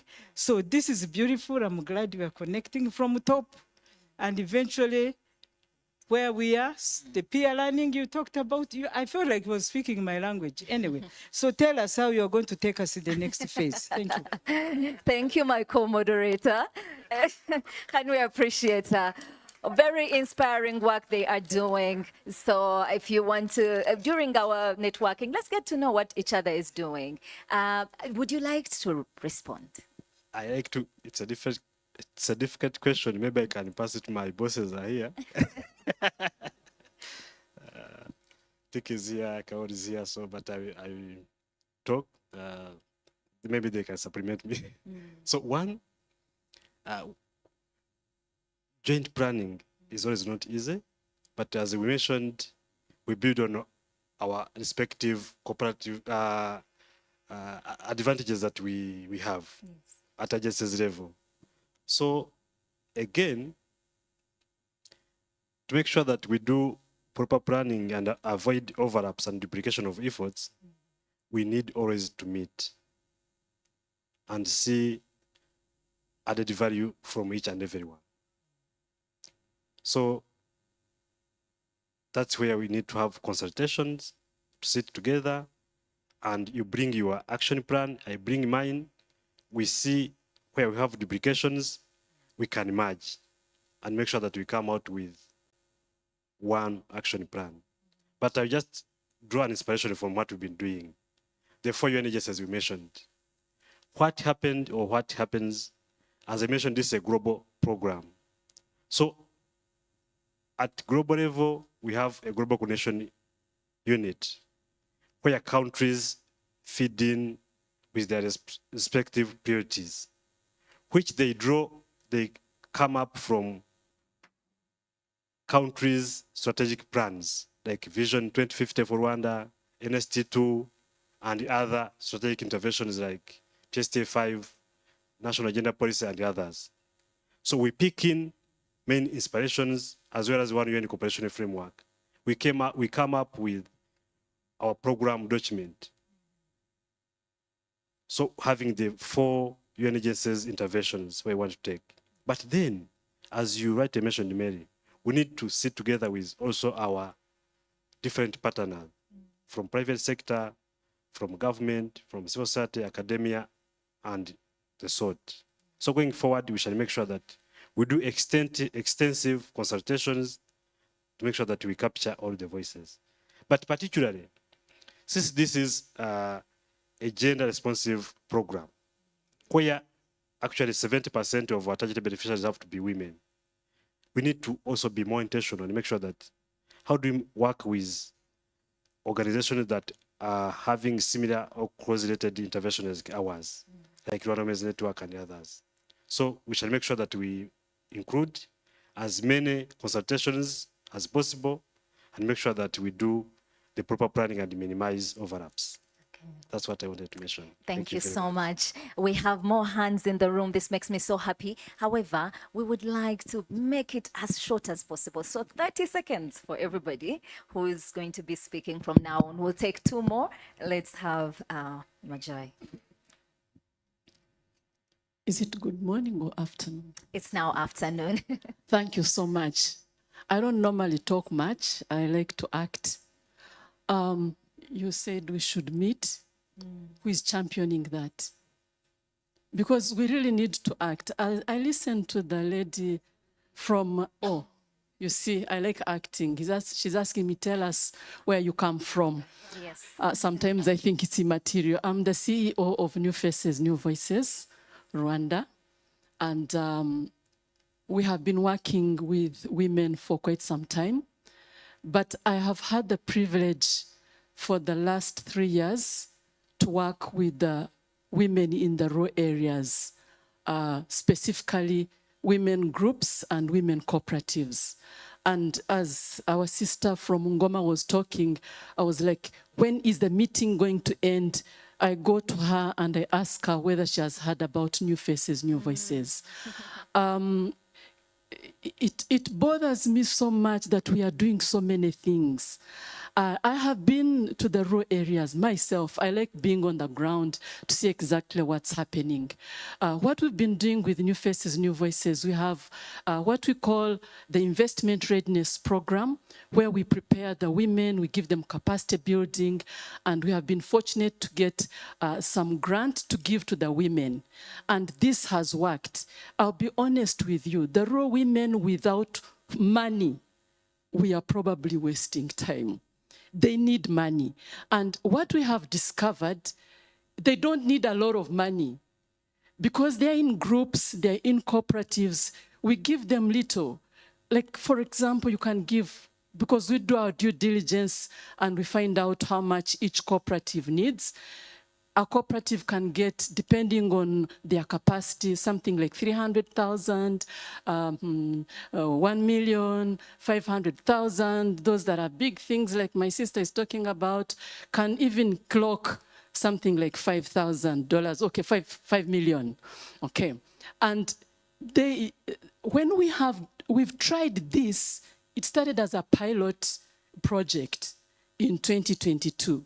But it has proved to work that when we give these women little money and we do capacity building, because we do that investment readiness, and after that, we give them that funding, then we do the hand-holding to make sure that this is used properly. So we have even post-funding coaching on how to utilize the money. You know, we go a long way to help these people so that they use the funds properly. We have seen amazing things. I don't have much time, you know, to explain all this. We have seen these women grow their cooperatives. I mean, each day is exciting. Like I could tell you, yesterday I got a message from the people in the rural area from Nyagatare. These were women cooperatives that brought on board young women, about 68 of them, who are teen mothers, and taught them how to do what they were doing as mothers. Now, these young people are now growing their own group. And I was like, we can fund this. We funded the mother cooperative. Now we can fund the young people. So when we are here in town, we don't know what actually is going on out there. But when you go on the ground, you find young women, older women, they're actually in two groups. Or you heard these people talk about, like the gentleman from Agra. Already, they are structures. I always say our country is well ahead. We already have structures in the rural areas, like the Bibina, where to start from. So what is lacking that I wanted to add on is that coordination. I mean, I could go, for example, we've been into Ngoma, you know, in all the sectors in Ngoma. We didn't know there was RWEE in Ngoma that is already supporting. We could go there and actually duplicate the same work without knowing. And what are we using? We're actually using the resources meant for this nation, which we could actually use otherwise. So if we could come together, I'll still come back to what he said, Jean Bosco, who is championing the sitting together. We need to come from here when we have actually decided who is going to champion or coordinate the different groups that are doing many things, you know, because we are all out there and probably we are working with the same people and empowering the same people because we want to shine to say this is the group that is making it now. Let's continue pumping money into this one. And yet there are others who are disadvantaged that we could be pulling so that people are collectively growing. We see all the women in Rwanda. I'll be honest with you, we've been to every other place. Talk of Ngororero, we have been there. We've been to Nyaruguru, we have been to Nyamasheke, we have been to Nyamagabe. We've been everywhere in these last 3 years. And women are doing amazing things. We just need to pull our efforts with the players in the market. Yes. That we bring together our efforts to empower these women because the women are already there and they are not actually sitting, they are running. Thank you so much. Thank you so much. That powerful call to action. There's so much. And like I said, I don't even think I emphasized it enough. We have the answers in this room. I'm so grateful to listen to my two mamas that inspire me so much with the incredible work they're doing. Let's get to know each other, like I said earlier. We will take just one more person, but I am not hearing people responding to some of the questions apart from John Bosco, but in the interest of time, just one more. Okay, Yeah, so we're going to thank be you. brief. Oh, we have somebody already. Yeah, thank you so much. I'm called Rebecca. I'm representing the Gender Monitoring Office. And I want also to appreciate being part of this conversation on pathways for gender transformative agri-food systems. I think what came out is about, what I picked out is about access to finance. And I've been privileged to interact with the people from the bank. I think the director did not talk about it, but probably he might still come in, like you said, the panelists can still come in to say something.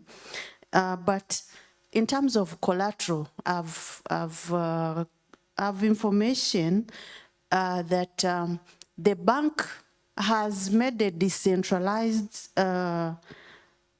system, a centralized system where if I'm borrowing from more cash, that record is recorded somewhere.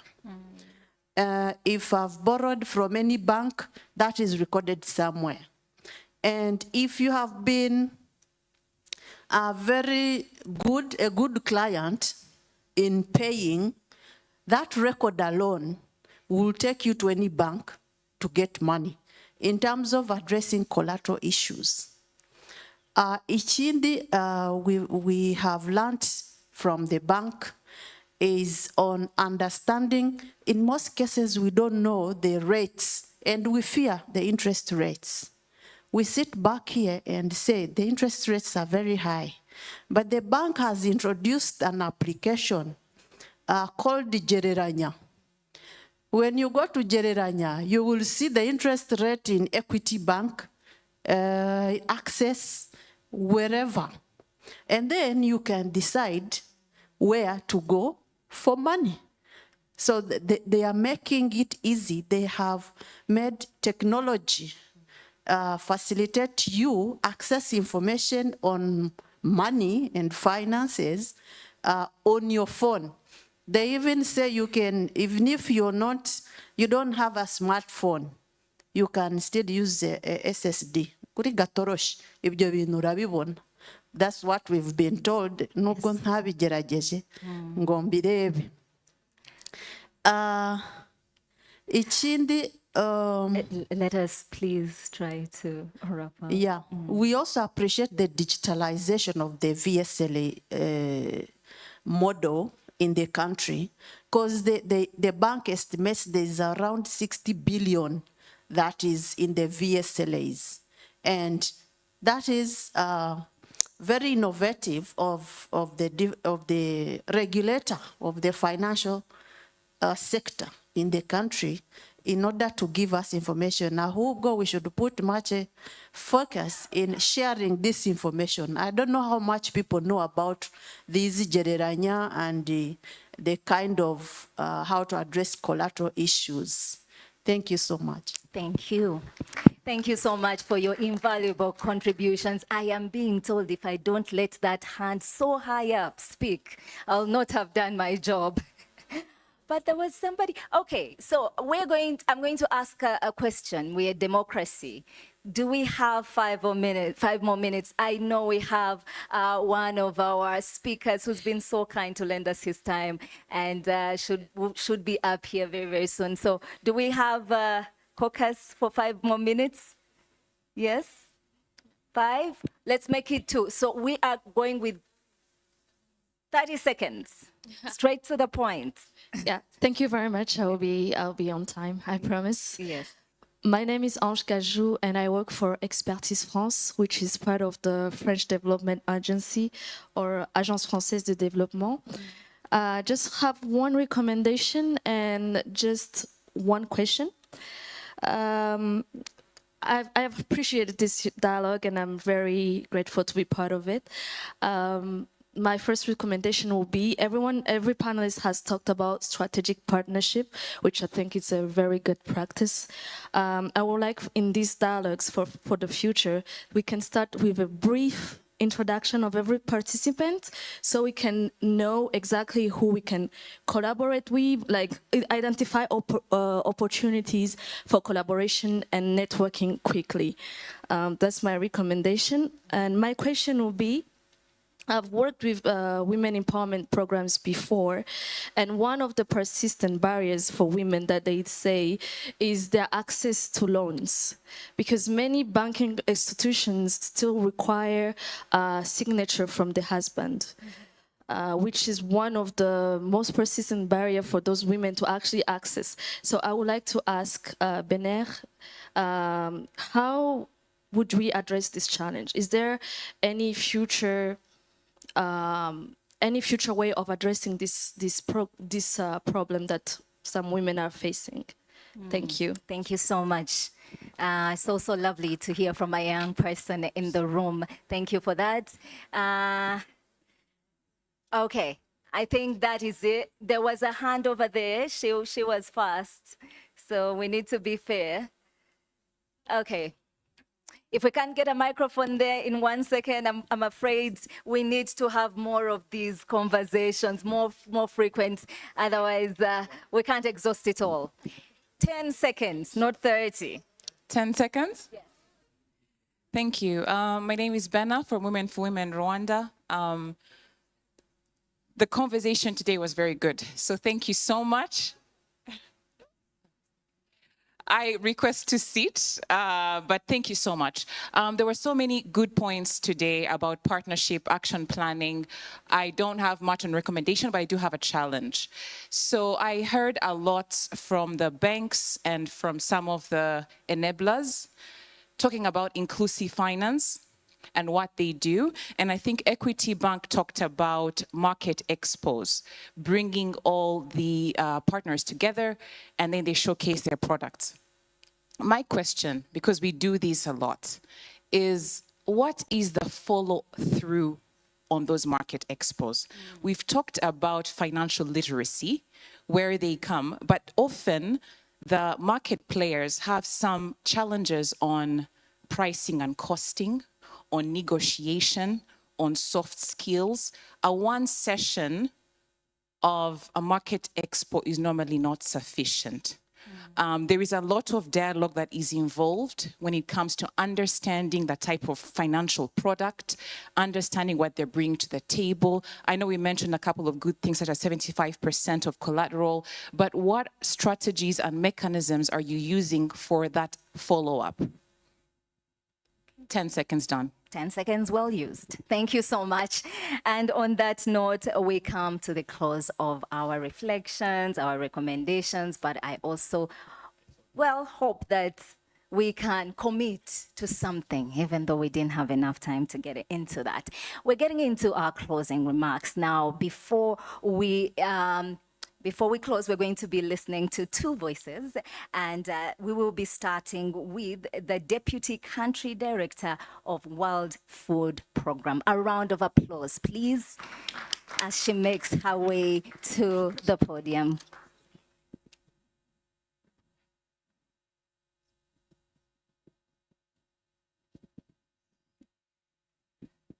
Well, thank you very much. Time was really not enough, I can see. And I hope that we will have plenty of opportunity during the lunch for all of us to get to know each other and continue our conversation.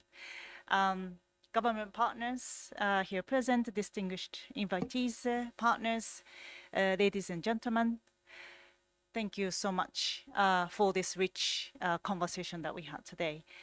As we come to close of this important high-level policy dialogue on policy pathways for gender-transformative agri-food systems in Rwanda, I want to take a moment to express my sincere gratitude to all of you for your insights, active participation, and valuable contributions throughout the day. This dialogue has significantly deepened our collective understanding of the remarkable progress Rwanda is making and women are making in advancing the gender equality and fostering inclusive, sustainable economic development and community empowerment as well. In this regard, we recognize and deeply appreciate the strong collaboration and partnership with the government, development partners, civil society, and the private sector, especially those of you present here today. Ladies and gentlemen, this policy dialogue has offered us a valuable opportunity, not only to reflect on achievements across various areas that we heard today, but also to identify key actions that require as we move forward. The discussion was very rich, so it's been very difficult actually to come up with the action points actually myself, but I try my best. First of all, there was a need that was highlighted to further promote and finance the approaches and programs that advance the gender-transformative, gender-responsive agri-food systems. That's the overall theme of today. Particularly those that promote women's leadership, also access to finance, access to market, also strengthening their agency, ensuring the equitable access to productive resources. Secondly, I think the partnership. I think we heard many times. Partnership in the sense of creating the viable investment cases. There was a talk about, okay, finances is around, but the fostering the viable investment cases, agricultural investment cases by women-led cooperatives, businesses, that was very much highlighted. Partnership to align our various interventions and align that with the national strategic plans like NST2, PSTF5, national gender policy. Those are very important so that our collective efforts have a greater impact together. Also partnership among the women between the communities, at the local level actually, to learn from each other so that together they can grow and progress. There's also partnership around, let's create synergies to leverage existing services. There are plenty of knowledges, also data that is available. Those are very important to leverage. That's the partnership that will create those leverage points for better impact in what we do. Third, let's be intentional and focus on transforming individual lives, individual women's lives. And we can do that by tackling gender dynamics within household. Let's involve men, that's also mentioned, to tackle those gender dynamics within the household. Let's tackle social norms as well. Let's start the bottom-up approach. Let's ask women what are the struggles, what are the needs. All of this at the individual level, transformational approach, let's be intentional. I think that's one key message that I got. And lastly, we must renew our commitment to sustaining interventions that target rural women and interventions that accelerate the gender-responsive policies and innovative instruments to expand the equitable access to finance for women. As World Food Programme, we are committed to continue focusing our resources and interventions to rural women, because rural women, as you saw today, hold the key in uplifting the well-being of the family, but also food security of the family as well. We are very much honored to be part of this program called JP-RWEE, together with our vital partners present here today, reaching 8,000 rural women to bring them income and improve their lives. As I conclude, and on behalf of UN agencies here present, allow me to once again sincerely thank for your active participation and also the very rich discussion. Also thank the organizers for bringing all of us together here, as mentioned, from the policy level, the government, central level, but also the very much the organizations that work very closely with the communities and also the women themselves who benefited from those programs.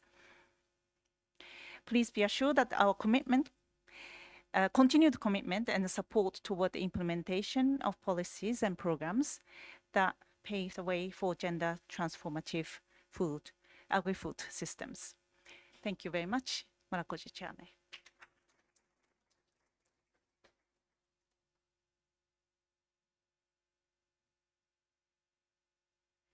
Thank you so much. And now to formally conclude this extremely transformative and informative gathering, we have an opportunity to hear from a steadfast architect of Rwanda's gender equality policies. It is my personal honor to invite to the podium the Director General for the Ministry of Gender and Family Promotion. Please, a round of applause.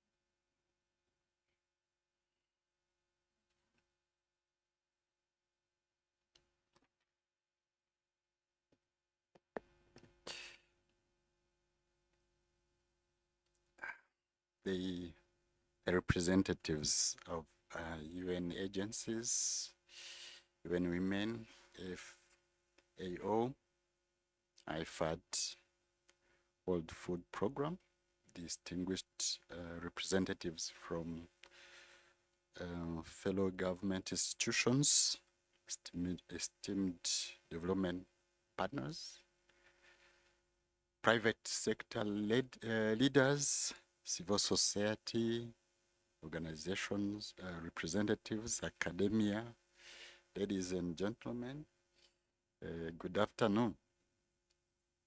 Good afternoon.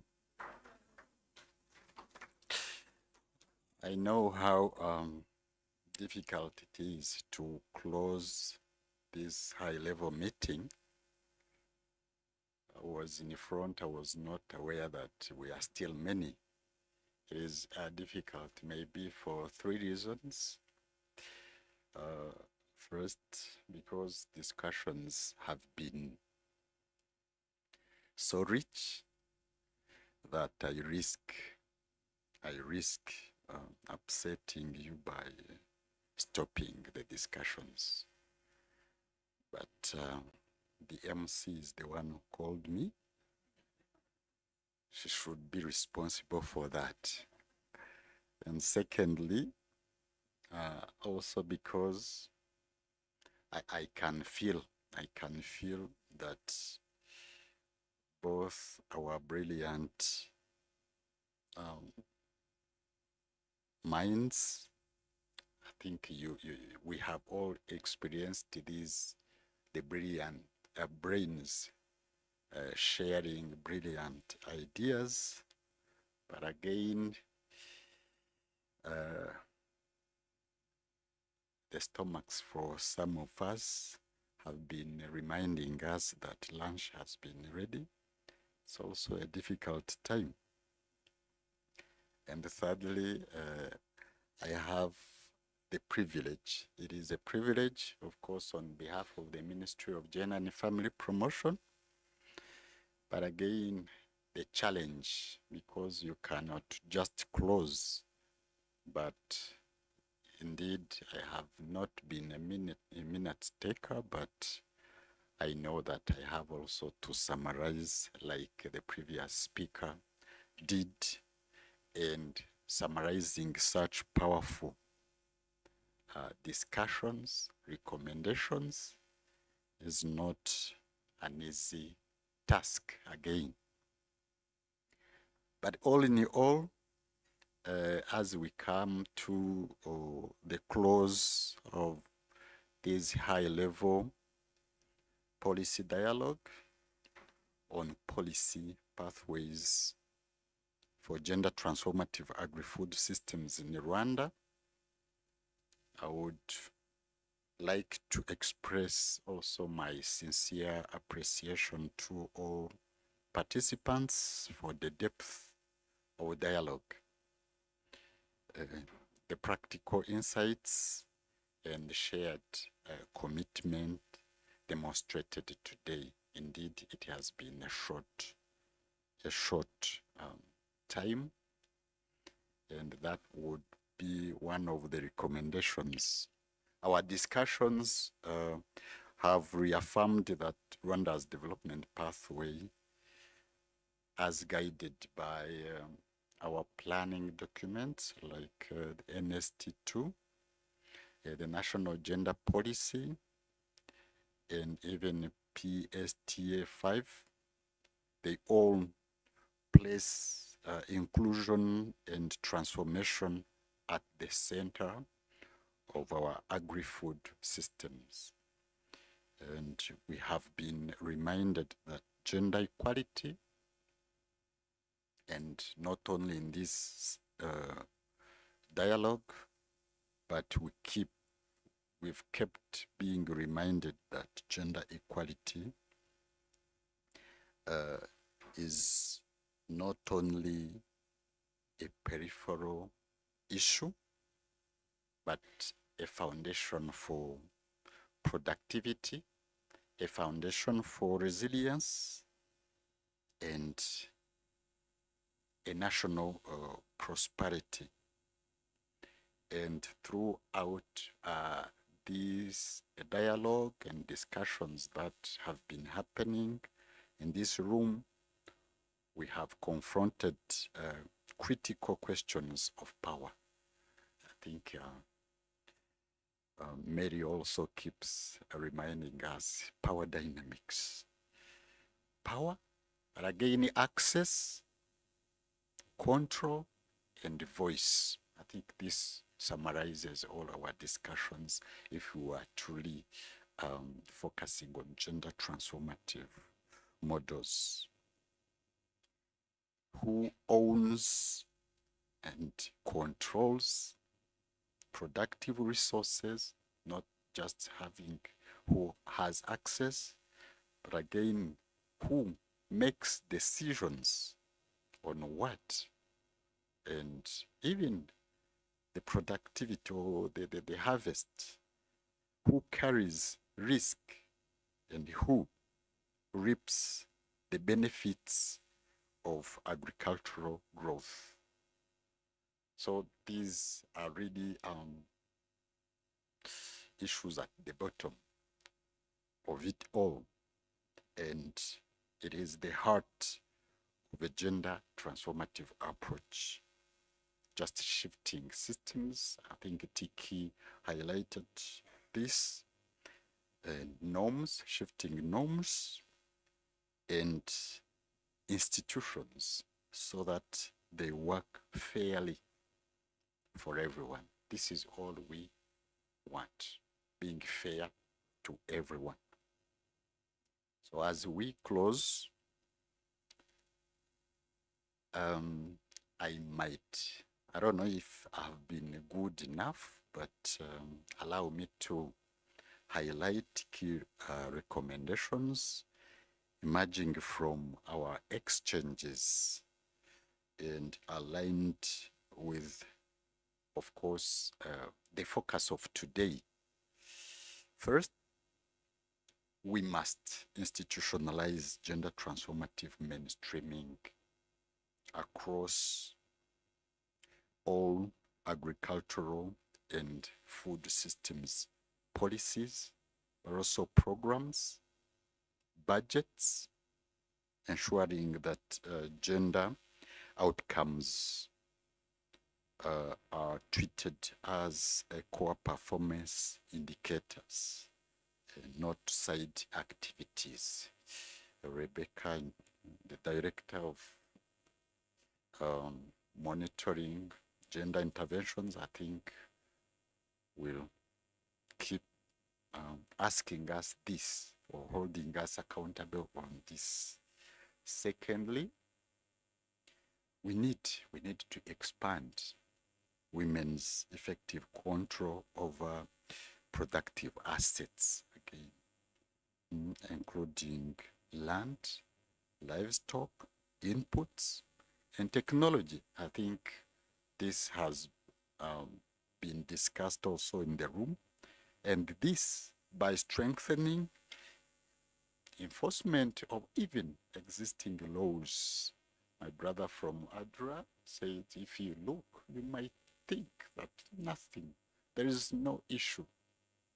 But existing laws, even enforcing them and promoting joint ownership and decision-making models. If coordination is not being done, please reach out to JAF in the district of intervention and start from there, holding them accountable, even if you are from the civil society. Yeah, they are there and they are in charge. Structures, we have structures. So coordination should start where we are. And thirdly, among other things we discussed, I think one of the recommendations is that we call for gender responsive financial systems. I heard in the room, if you think about an intervention, budget for it. If you don't budget for it, then it will remain a wish. I quote from Christine, the GRB analyst from Minecofin. And by developing by developing tailored financial products, digital finance tools, and risk-sharing mechanisms that respond to the realities of women farmers, processors, agripreneurs, especially in rural areas. And fourth, we recommend strengthening women's leadership. Just follow the rule that women can also lead. Leadership and voice in the cooperatives, producer organizations, and the value chain platforms through deliberate targets, leadership development, and mentorship. Fifth,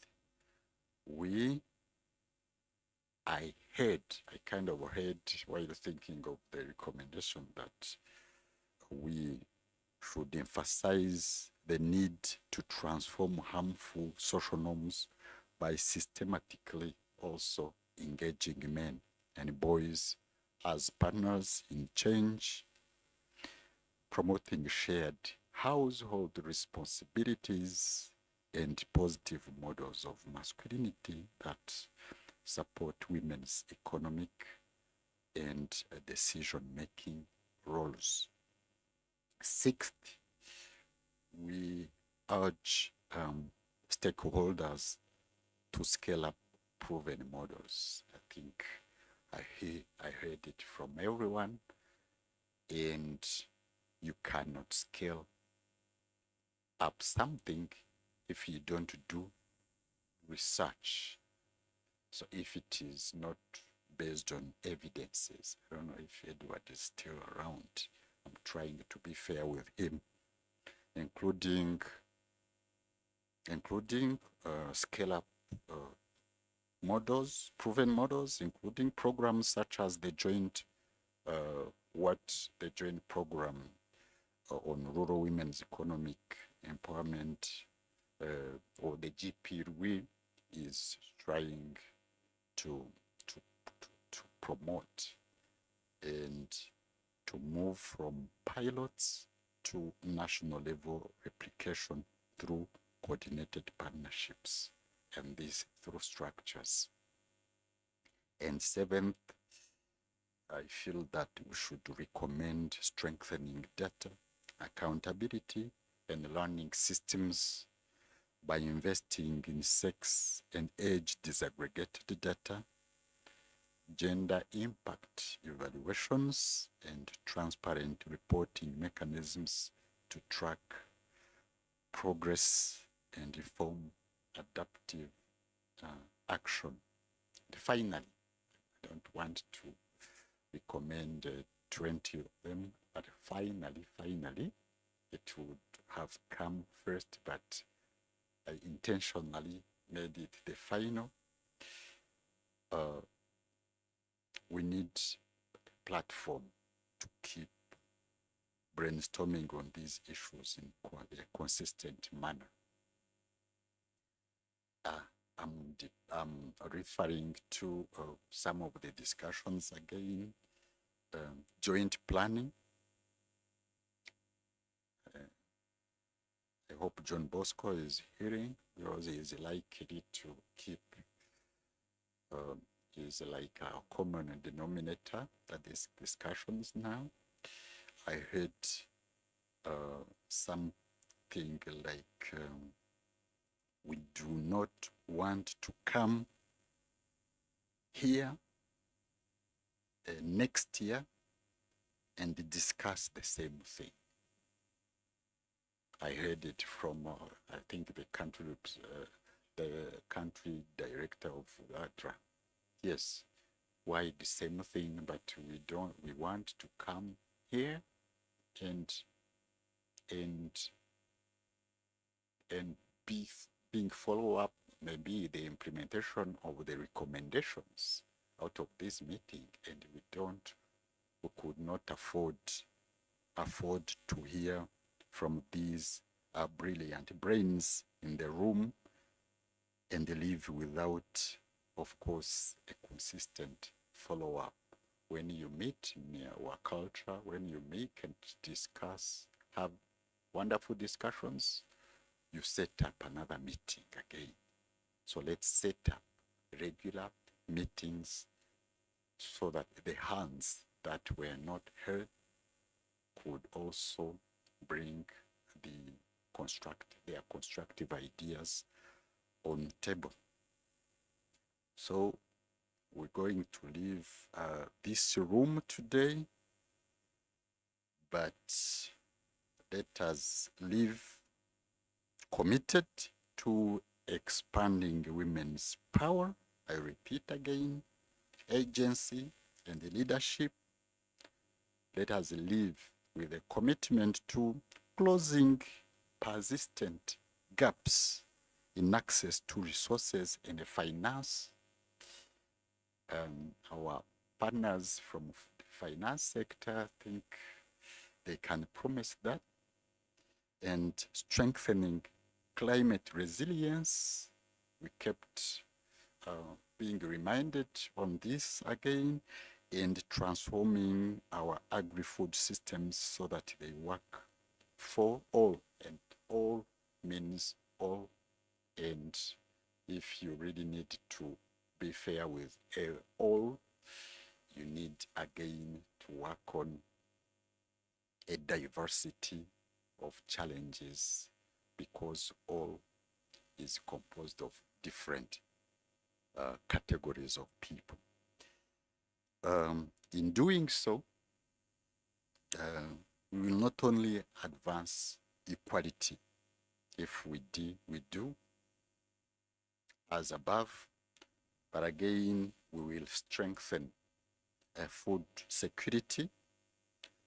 We will build resilient rural economies and accelerate our country's journey towards a just, inclusive, and prosperous future.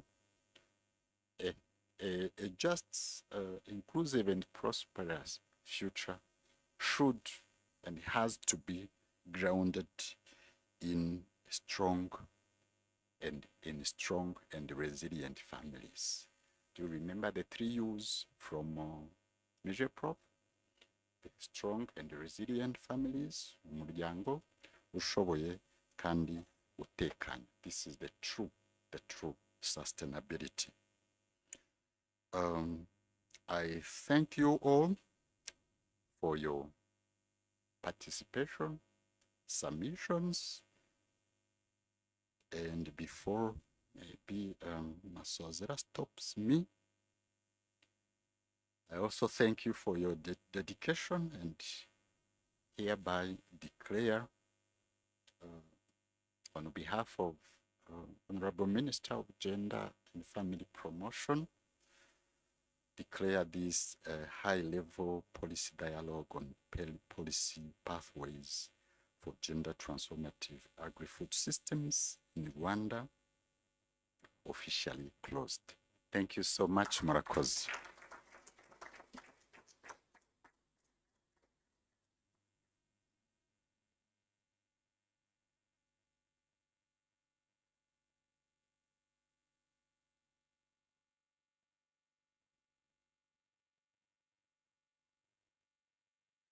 I think we can do much, much, much better than that. Can we give him another round of applause, please? Thank you so much for that powerful closing. And in our culture, you actually don't speak after elders are done.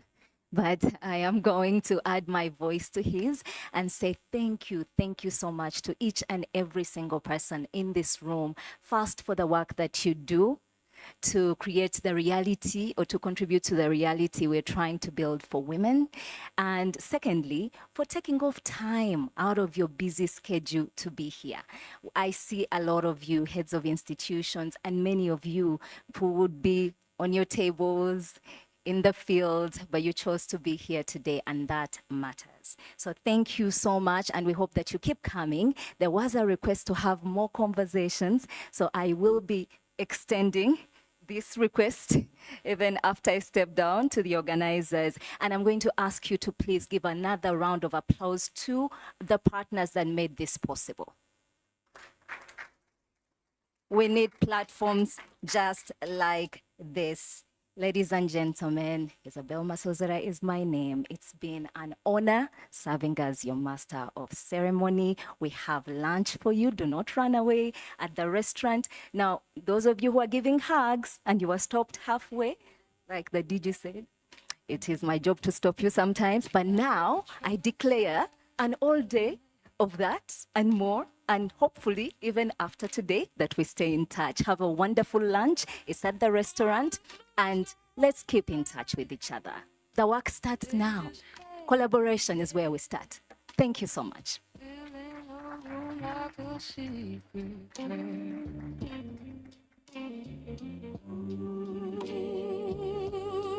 Whiskey and smoke,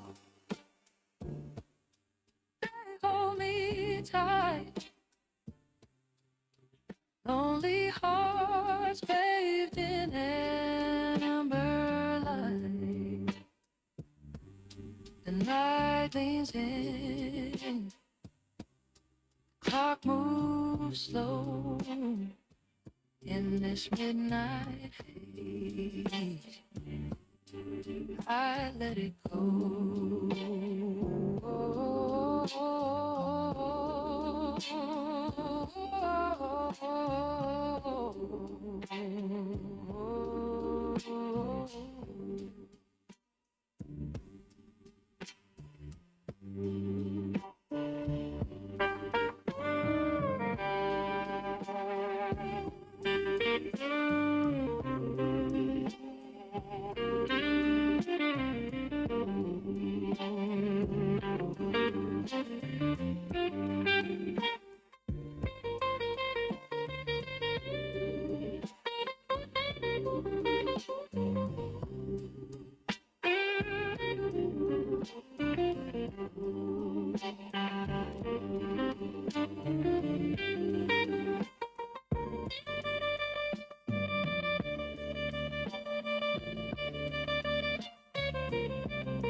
The world's outside, but it's far away.